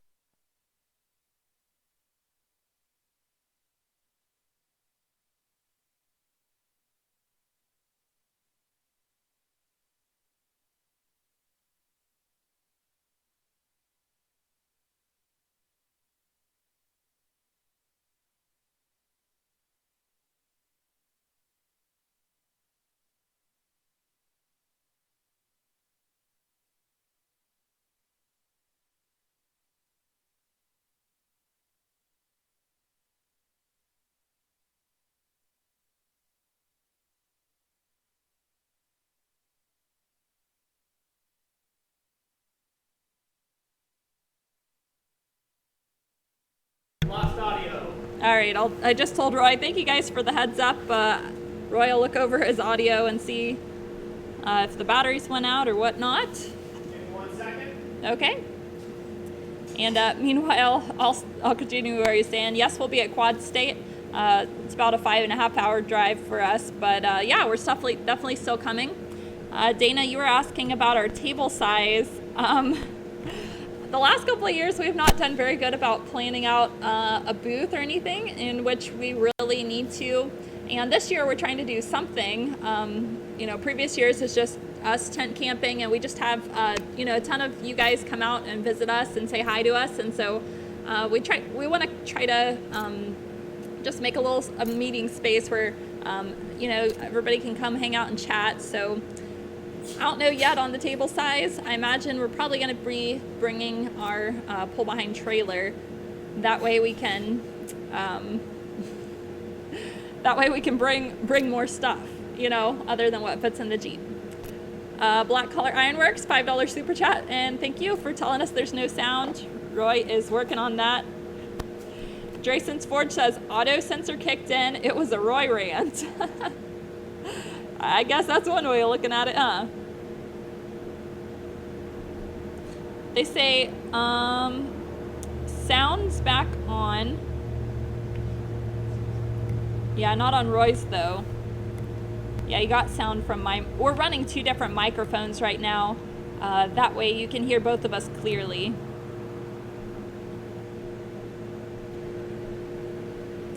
So yeah, hopefully Roy put the metal. There we go. We got you, Roy.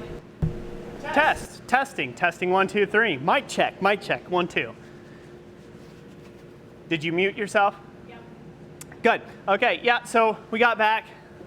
Bad thing about battery-powered lavalier mics, they go out from time to time. So hopefully I'm back and we're still sounding good. Hopefully we're doing good. So again, thank you, Black Collar Ironworks, again, brother, so much for the $5 super chat and all of your support in this stream. Thank you so much.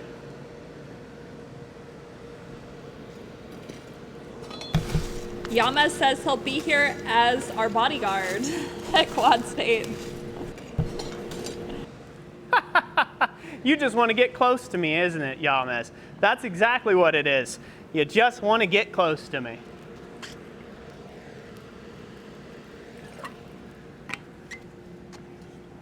Loud and clear. Sorry, everybody, for the mic thing. We have battery. It's a battery-powered thing. And it was a little bit on the shaky side when we got started. I didn't know if it was going to last. We had about 2 bars of power. And, well, lo and behold, you can't run a 2-hour stream with only 2 bars of power on those things. There's only 3 to begin with, so now we know for the next one, right? Ladies and gents, now we know.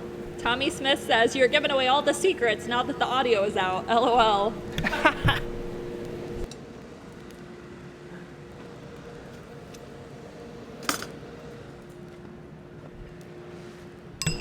Gordon Farmer says, the reason why I'm learning welding and forging is I want to show dyslexic people and kids that they can do anything with their hands.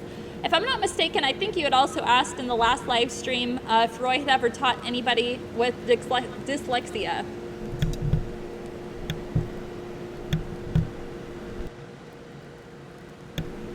You're good. You can talk. You good? Okay, you keep pressing buttons over there.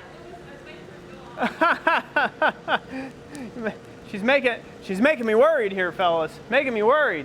You know, Jessica, clicky fingers McGee over there. Clicky fingers McGee.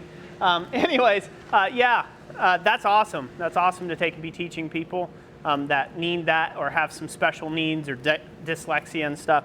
I've only ever taught one person I believe only one person I've ever taught that had, you know, special needs, and it wasn't really that I was teaching. He just wanted to see the shop, and he watches us on YouTube, and he just wanted to meet a blacksmith and meet me in person, and so he was just overjoyed.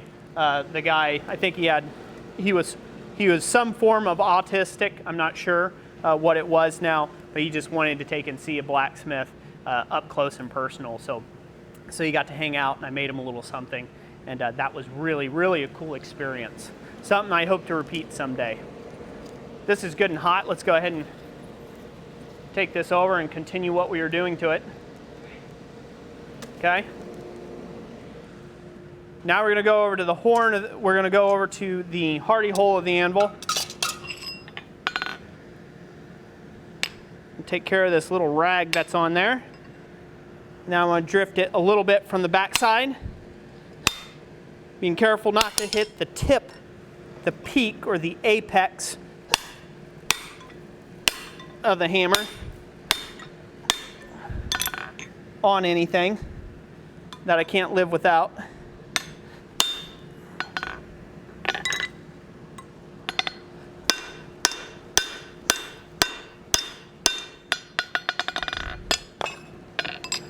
That out. So you're always going to have this to a degree. It's bound to happen. So there we go. We got that stretched out. It's looking good. Looking pretty good. It's a little on the rough side. There's some areas that I'd like to dress up a bit. So we're probably going to work on dressing this up a little bit more before we continue the drifting process.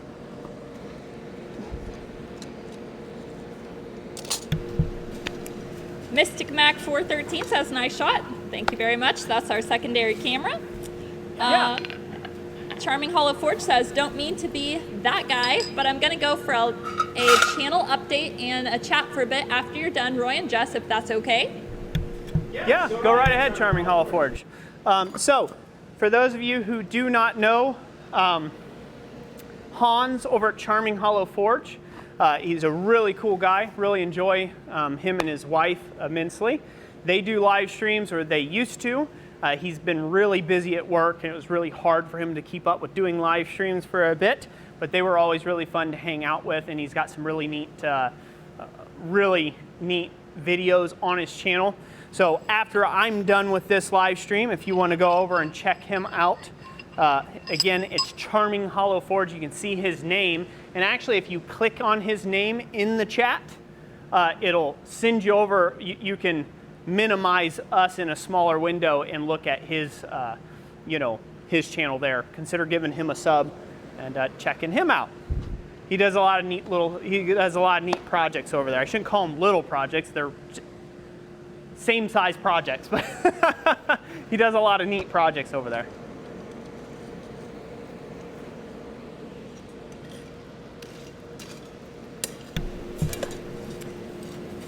Let's see here. Spencer Coots says, I should teach children with autism because, after all, I am one.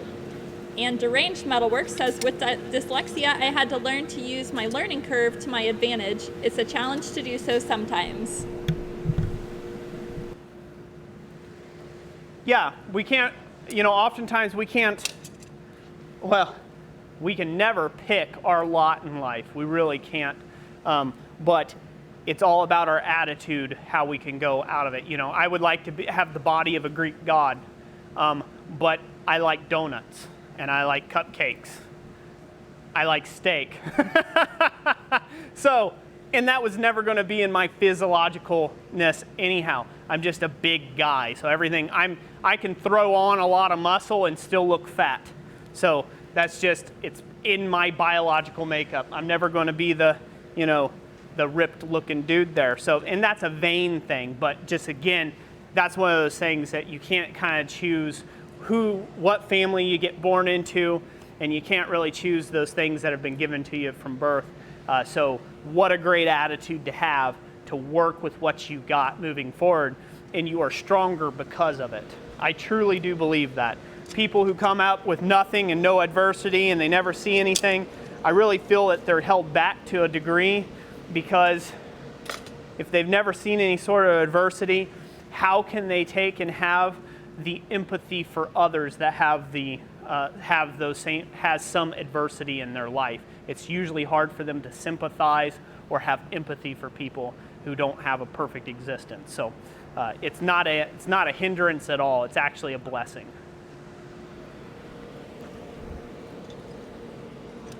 This is go ahead. One more.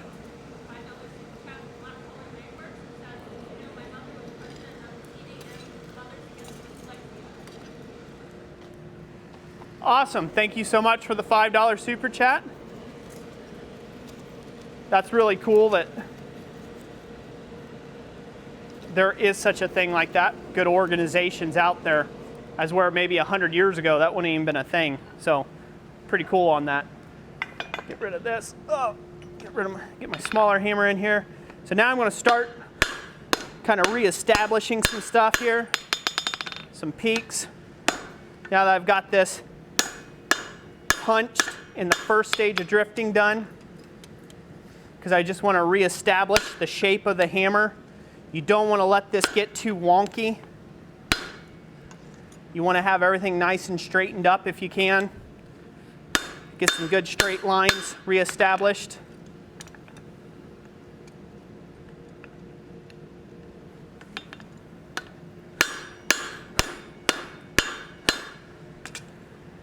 It will help you out in the long run to be able to do this if you can get these lines reestablished and get things straightened up.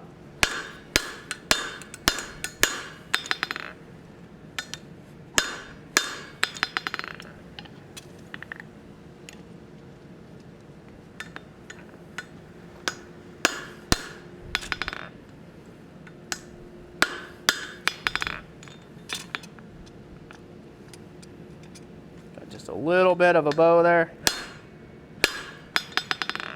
Slowly taking it out and getting it squared up here. Keep in mind, you are going to be grinding this to some degree, so it doesn't have to be perfect. It needs to be in good shape though, to where you're not having to grind away most of your material to get things squared up. But it doesn't have to be 1010% perfect. Okay, so we've got that reshaped up. Hopefully you guys can see how that hammer is going. That shape is progressing.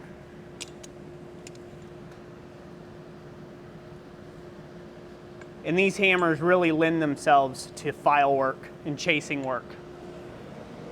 Go ahead, Jess.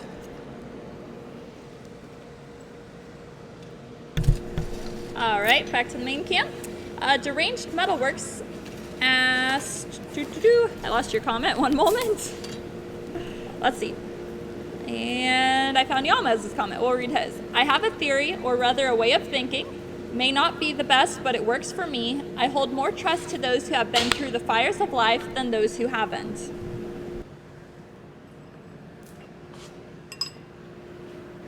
Yeah, so, and again, that's one of those things because you've probably found that people have been through a lot of trials and tribulations in their life, that generally as a human being, they have a lot more empathy for others that are going through trials and tribulations in life.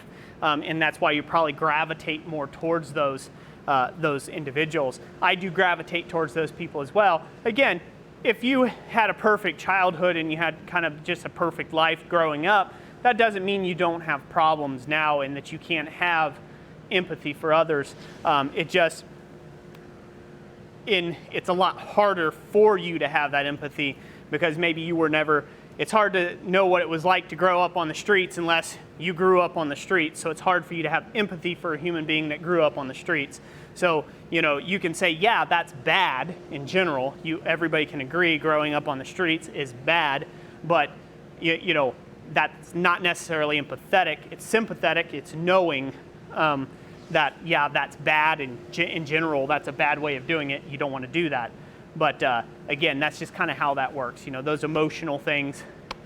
Human beings are complex emotional creatures. No one shoe fits all, that's for sure.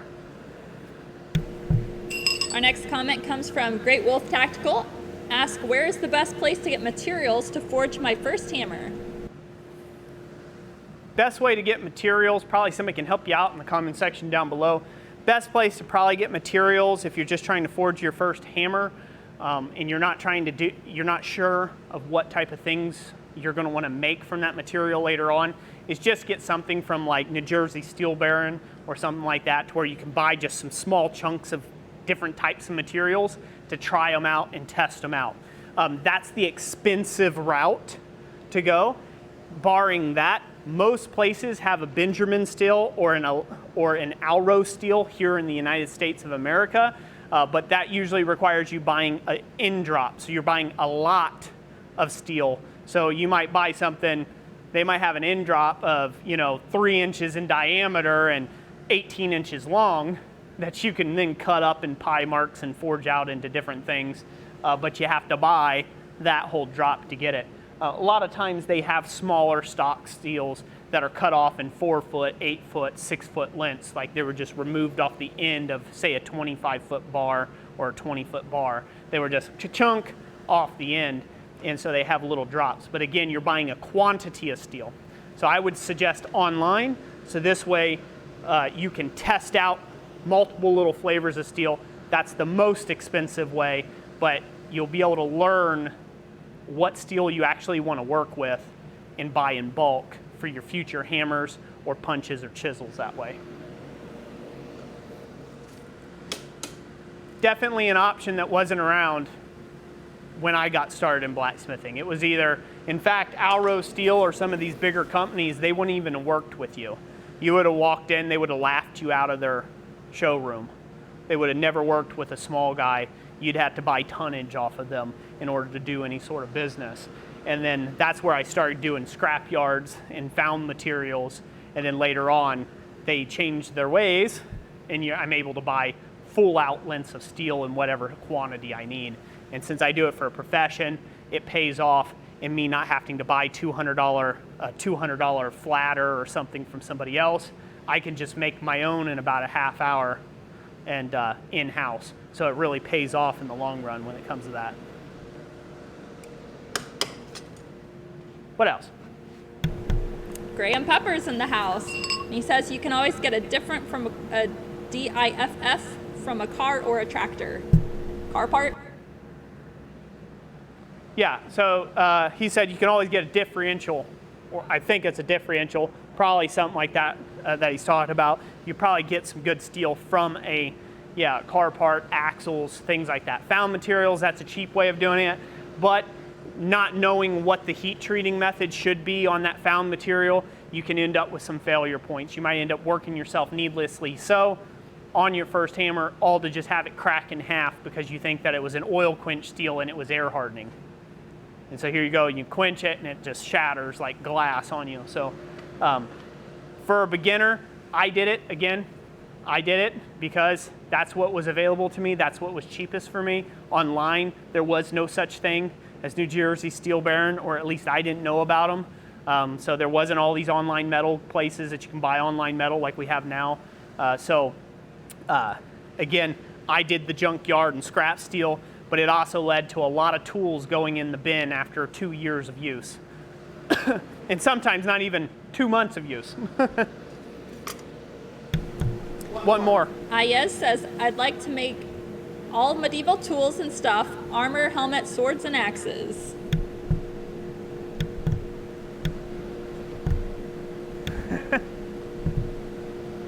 Well, that's very neat. I think that's pretty neat, doing armor and stuff. I have no interest myself in armor, but I just never developed the interest in that myself. But I really like the guys that do. They do some phenomenal work, especially the guys that are performing at high tiers of armoring work.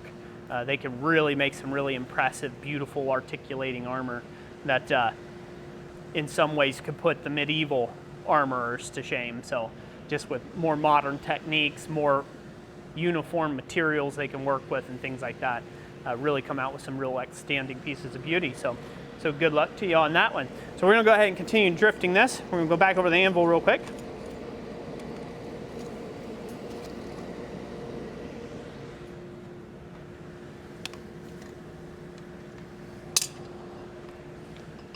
Go in from the top. Almost used my good hammer on that. That would have been a no-no.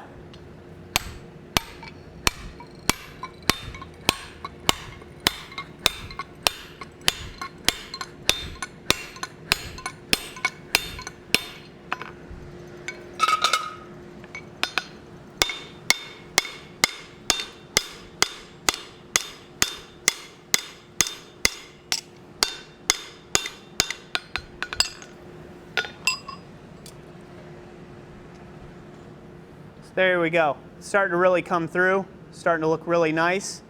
Keeping that shape up. Again, you can always come in if you need to during this process as you're punching and clean up your facets and your shapes. so it looks good, and keep it nice and square as you go. But that's as low of a heat as we want on this thing before we stick it back in to the forge here.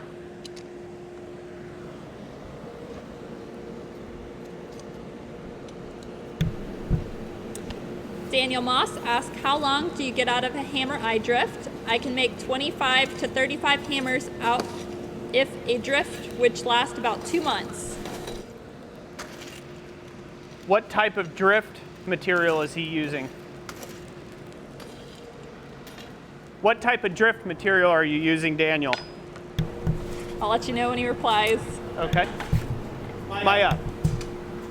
So my drift here, to be honest with 1,000% honest with you, Daniel, I don't make that many hammers to really know. I've got a mild steel drift that I have been using for 7, 8 years now. A mild steel drift I've been using, but when you consider the amount of hammers I've made with that drift maybe 8 to 10 over that amount of time. So I'm really not a production smith. Like you're going all the way out there. For guys who don't know Daniel Moss over at Trust Me a Blacksmith, an awesome, phenomenal smith based over in the UK, you should definitely check him out and subscribe to him. Definitely worth the watch. Lots of cool stuff on his channel. But yeah, he makes hammers in the production sense of things, but I make decorative, foo-foo, one-off hammers, not a production line of them. So my drifts, I can't really tell you. I don't have a length of time. And then these H13 drifts, these are like super new, and I think they're gonna last a really long time because there's not even scuffs on this drift, and I've had it to red heat several times, and there's not even scuff marks on it. So I think that's pretty phenomenal. He says it's 4140 and not heat treated. Okay. Yeah, I mean 4140 not heat treated, I mean that's a good tough steel, so that's all you're getting out of them. I don't know with H13, I don't know if it would be any better for you on that. The only problem with H13, as you probably know, is H13 is a really hard steel, not necessarily a shock or tough steel like an S7 would be. So maybe try S7, maybe go a little further. Again, I will let you have the final say on that. I'm speaking out of turn here, not doing enough of these. So this is good and hot. We're gonna go back to the anvil.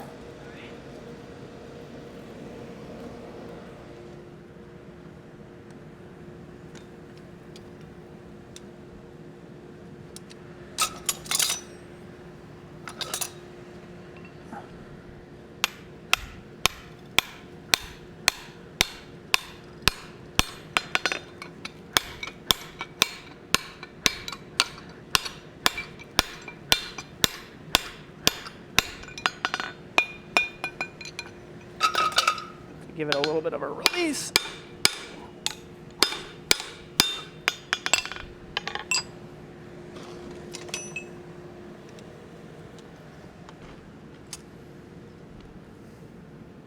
All right, that's going to be plenty right there for the hammer handle I'm going to put in it. We don't have to do too much more drifting on that because the hammer handle that I'm going to be putting into it is going to be a much smaller hammer handle than like something on this 3-pounder. That way it fits Jessica's hands a lot better and more comfortable. So now we'll go ahead and adjust this shape a little bit.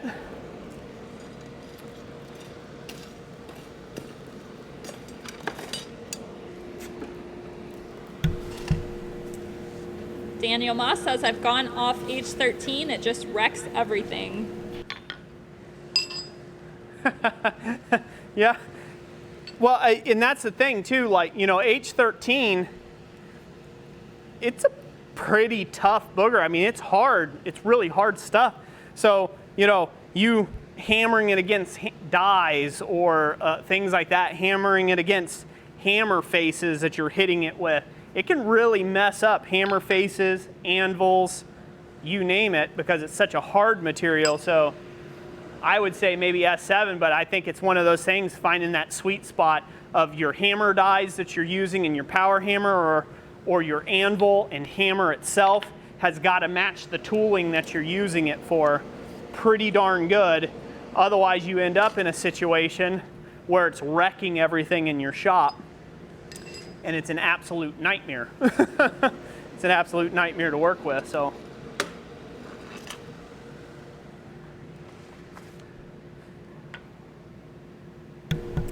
Daniel Moss says A33 is supposed to be good as well. And also Gordon Farmer, he says this may sound dumb, but what is a tougher steel or something? So tough steel is it's just a generic term for me. A lot of guys have a different ideals on what is considered a tough steel. For me, I think a tough steel is anywhere in the 10 series, like 1045 all the way up to where you start getting into 1095. I think those are like tough steels, not particularly hard steels. Then you start getting into things like 5160 and 4140. Those are different alloys. They have different alloying agents in them to give them different properties, and they have the potential to get a lot harder than say a 1045 or 1075. They have the potential to get a lot harder and less tough. So the harder you get something, the more brittle it is. The softer you get something, the more malleable it is. So a tough steel is any steel you're making or that you have that has a range right in the middle, to where it's right around like an anvil's face, which is between 52 and 54 Rockwell at the maximum hardness. That's kind of what you want. You could even go as low as like a 50 Rockwell on the C scale to be able to have what is considered a tough steel. It's not super hard, like elaborately hard, and it's definitely not soft. But when you're doing something, say like a 4140, and you do it where it's already naturally, you let it cool down, you let it normalize after forging, and you're using it as drifts, just because it has the potential to be a very hard steel, or it has a lot higher chance of that, just by doing that, you're naturally having a tough steel out the other end. That's my classification of it anyhow.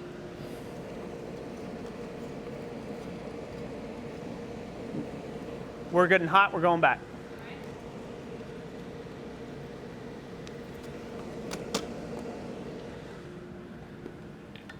All right, now we're going to clean up these shapes, clean up these lines, getting things straightened out.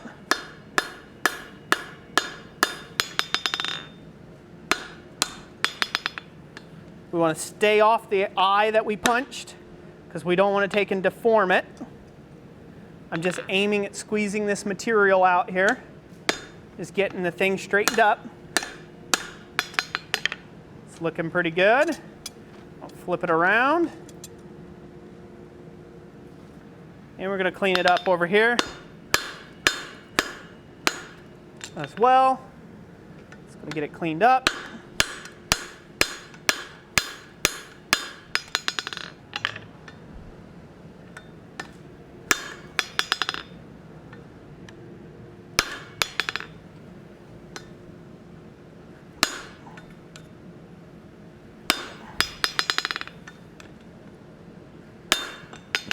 Flippy, flippy.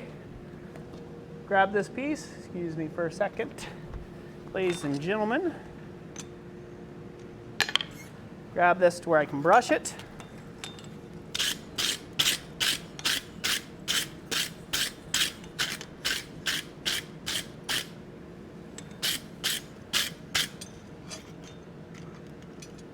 Get that brushed down good.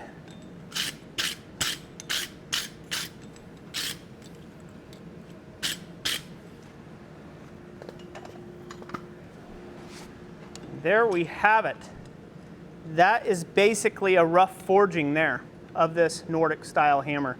I'm going to take one more heat and clean some things up a little bit, adjust a few things, but we're getting really close to being about as good as that's going to get with the hand hammer and at the anvil with no special tooling. There's no specialized tooling here, so we don't have any special bolster blocks or anything like that. And at this point, you have to know your limit. And this is the limit for what I can do here with no specialized tooling. You just have to take it from here with files or the belt sander to clean up the facets in the hammer faces to be in good shape. So we're gonna go ahead and get this hot one more time, and I'm gonna just take up a few little cleaning up heats here to just get that nice and clean, and I'll check with Jessica about what time we're running here. We are running at almost 7 o'clock now. What time specifically? 6:59. Woo! Okay. Well, I finished it just right in the nick of time, I did. So I'm going to go ahead and, like I said, I'm going to take one more little finishing up heat, and then we're going to just call that it for this stream. But I want to just thank everybody for joining us.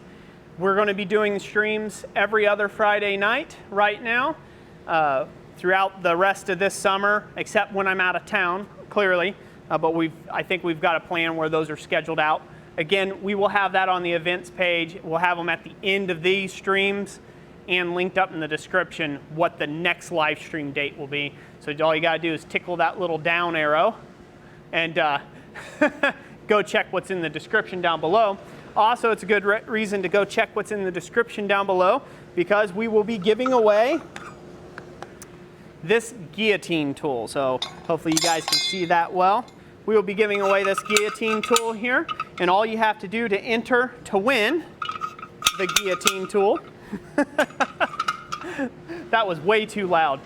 All you have to do to enter to win that guillotine tool is go over to our website and either get a free download, a template, power hammer plan, or anything like that that's free, and or paid. If you want to support what we do here and you want to buy a power hammer plan or stuff, that's okay. Your name will be entered in to win as well.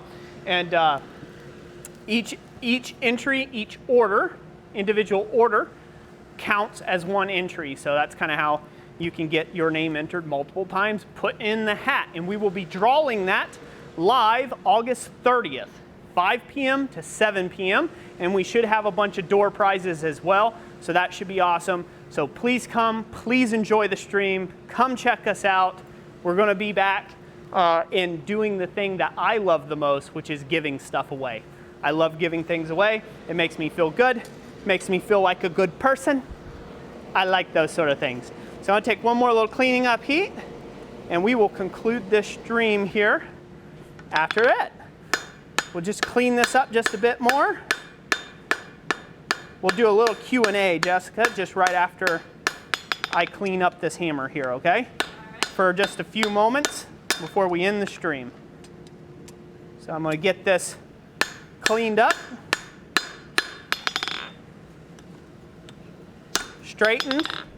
You want to keep everything nice and straight because that you can't fix with the grinder.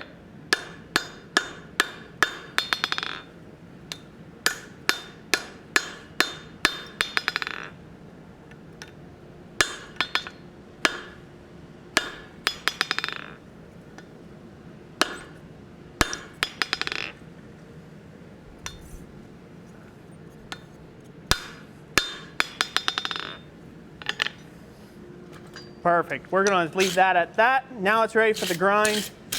And I'll do a community post later on, maybe this upcoming week, of the finished product all handled and everything like that, so you guys can see what the finished product come out to be and look like. And we'll also try to show it off maybe in the next live stream. That way everybody can get a good look at it. What do you think, hon? Got one little bend here I need to take out.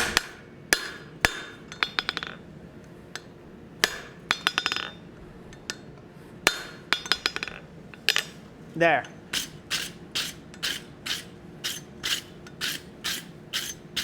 As a guy I used to work with said all the time, he said, good enough for the girls I go out with. And I always told him, them some ugly girls. Well, anyway, so there you go. There's a little Nordic style cross peen. for Jessica. I'm going to get that all cleaned up. We'll turn it all pretty. And again, I'll show this off in the next live stream that we do, but that'll be perfect for her. And just the right shape and size, I think, for her to do some good hammer work in here at the anvil. So if you don't see it in the community post or the next live stream, you'll see it in her next video that she'll be forging anytime that she's doing some forging. So once again, thank you all so much for joining us. We're going to do one quick little Q&A, quick 2 minutes of Q&A while I let this heat up to anneal, or to normalize, if you will. And we will get on out of here. All right, our first question comes from Mystic Mac 413. Roy, have you ever heard of Lucan's steel? I have never heard of Lucan steel. Never heard of it. Or maybe I'm not pronunciating it right. Hard to tell. WTF Maker Studio says, what's the final weight expected to be of Jess's hammer? Adam, it's supposed to be around 1.25 pounds to 1.5 pounds at the max. Right now, I had estimated right around 1.25 pounds, and I think it's going to come dead on that. But we will have to see how that works. Brian Neely says, drop forging is fine and all, but Roy, this is getting ridiculous. Yeah, Brian, you're right. It is getting ridiculous.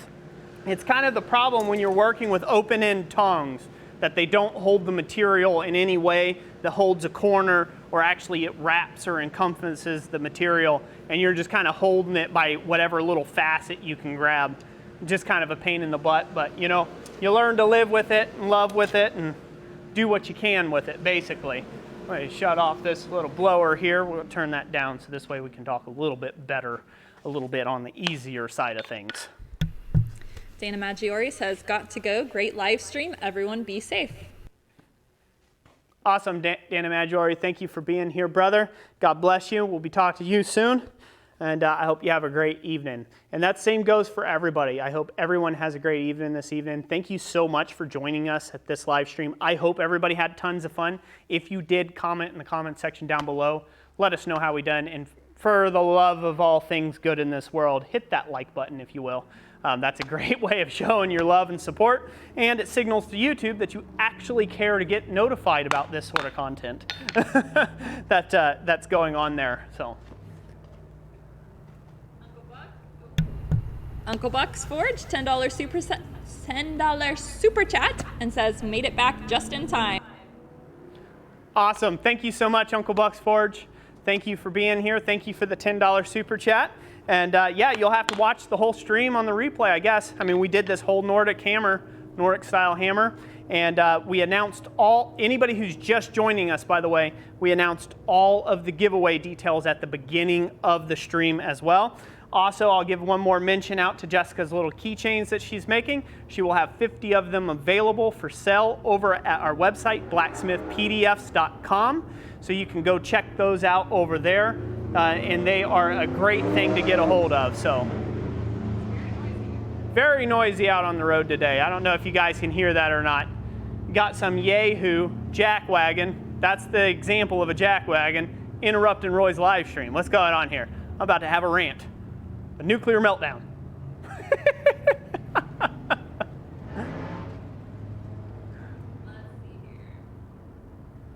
He interrupted my sales pitch. He did.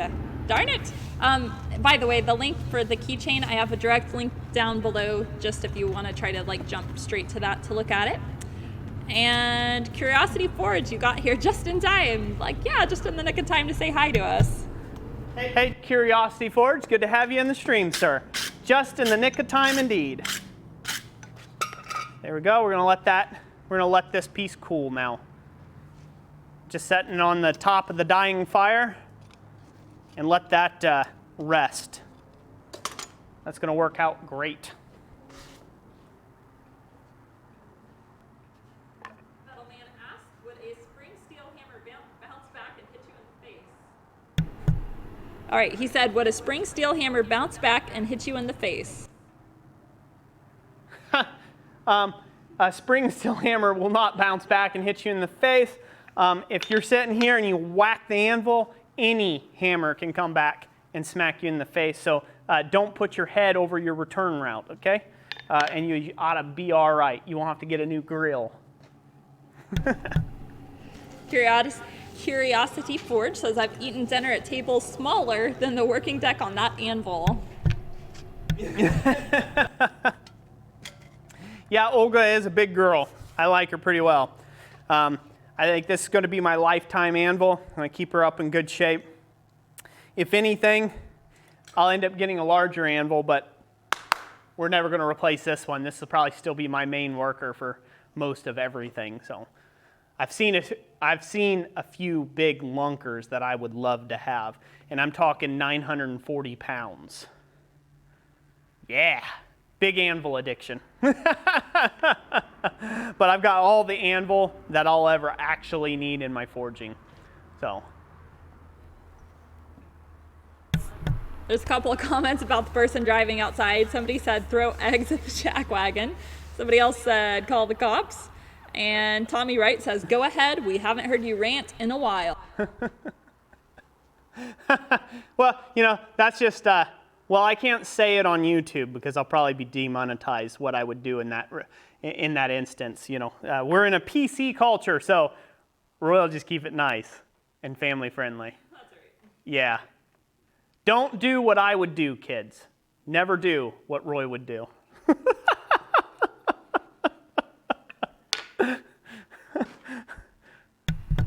Gordon Farmer asked Roy, would water quenching be okay, or should I oil quench? Depends on your steel. I forget if he had mentioned a steel type.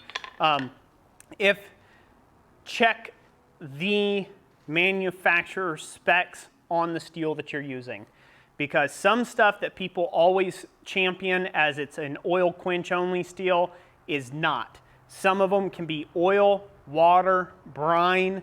Some of them have a specific temperature that you're supposed to quench them out, different types of steels. If you're working with any of the 10 series steels from 1030 up to 1095, those are water quench steels. That's just cold tap water. Just average, not cold, but you know, room temperature tap water.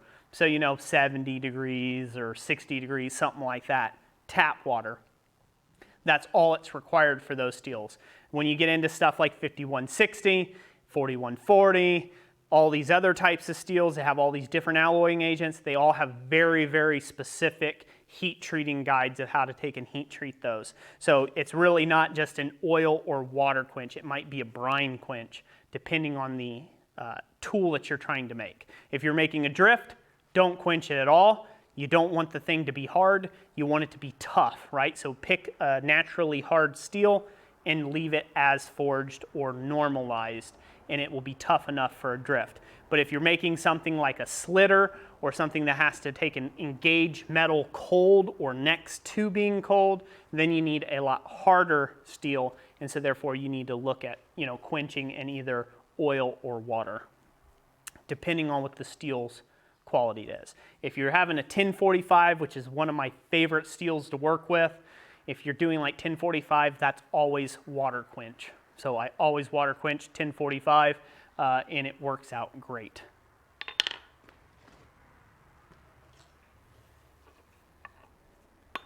Go. All right. Let's see. Daniel Crawford, Roy, what do you think of a petting house number 58 style? I'm not an anvil connoisseur. I'm not so sure about a petting house. I know that they're nice anvils, the ones that I've seen. I don't know what the 58 style is, but I'm sure it's pretty beautiful. The different anvils that I've seen, they're either like this. The horn will slowly transition instead of having the step here. And then some of them will actually have a little side shelf that sticks out. I personally haven't found a reason to like a side shelf that sticks out. I'm sure it could be handy for some people, but for me, it's not really my thing. So I would say they're a great anvil. Any of those anvils, as long as you can get anything, you know, above 150 pounds in them, excellent, beautiful little anvil that you'll enjoy. So. Let's see here. Curiosity Forge says, I'm sure Angry Roy is a sight to behold. I don't get angry that often, so yes, it is a sight to behold. Well, let me back up. I get angry very often. It's natural for me to be angry and be an angry person. I'm a nice person usually, but I'm always fighting that inner self that wants to be angry at things. So I'm always trying to be nice and things like that. But it's been a long time, and I plan on it being the rest of my life where I've ever just outright snapped on somebody. So we're going to keep repressing that monster for many years to come. So hopefully the rest of my life. Getting married and having 3 kids has taken a lot of spunk out of me because I have more things to concern myself with than my ego or my pride. So, I need to be around and be a daddy and be a good husband and a provider and a caretaker and things like that. So I don't let myself get into as much rage as I used to when I was a younger man. So I was quite the fighter when I was younger. That's all I'm going to say about that. All right, next topic. Let's see here. Drayson's Forge says, be well, everyone. Thanks, Roy and Jess. Heading over to see if Hans is live. And then Corey Shire followed that up with Hans is live in 1 minute.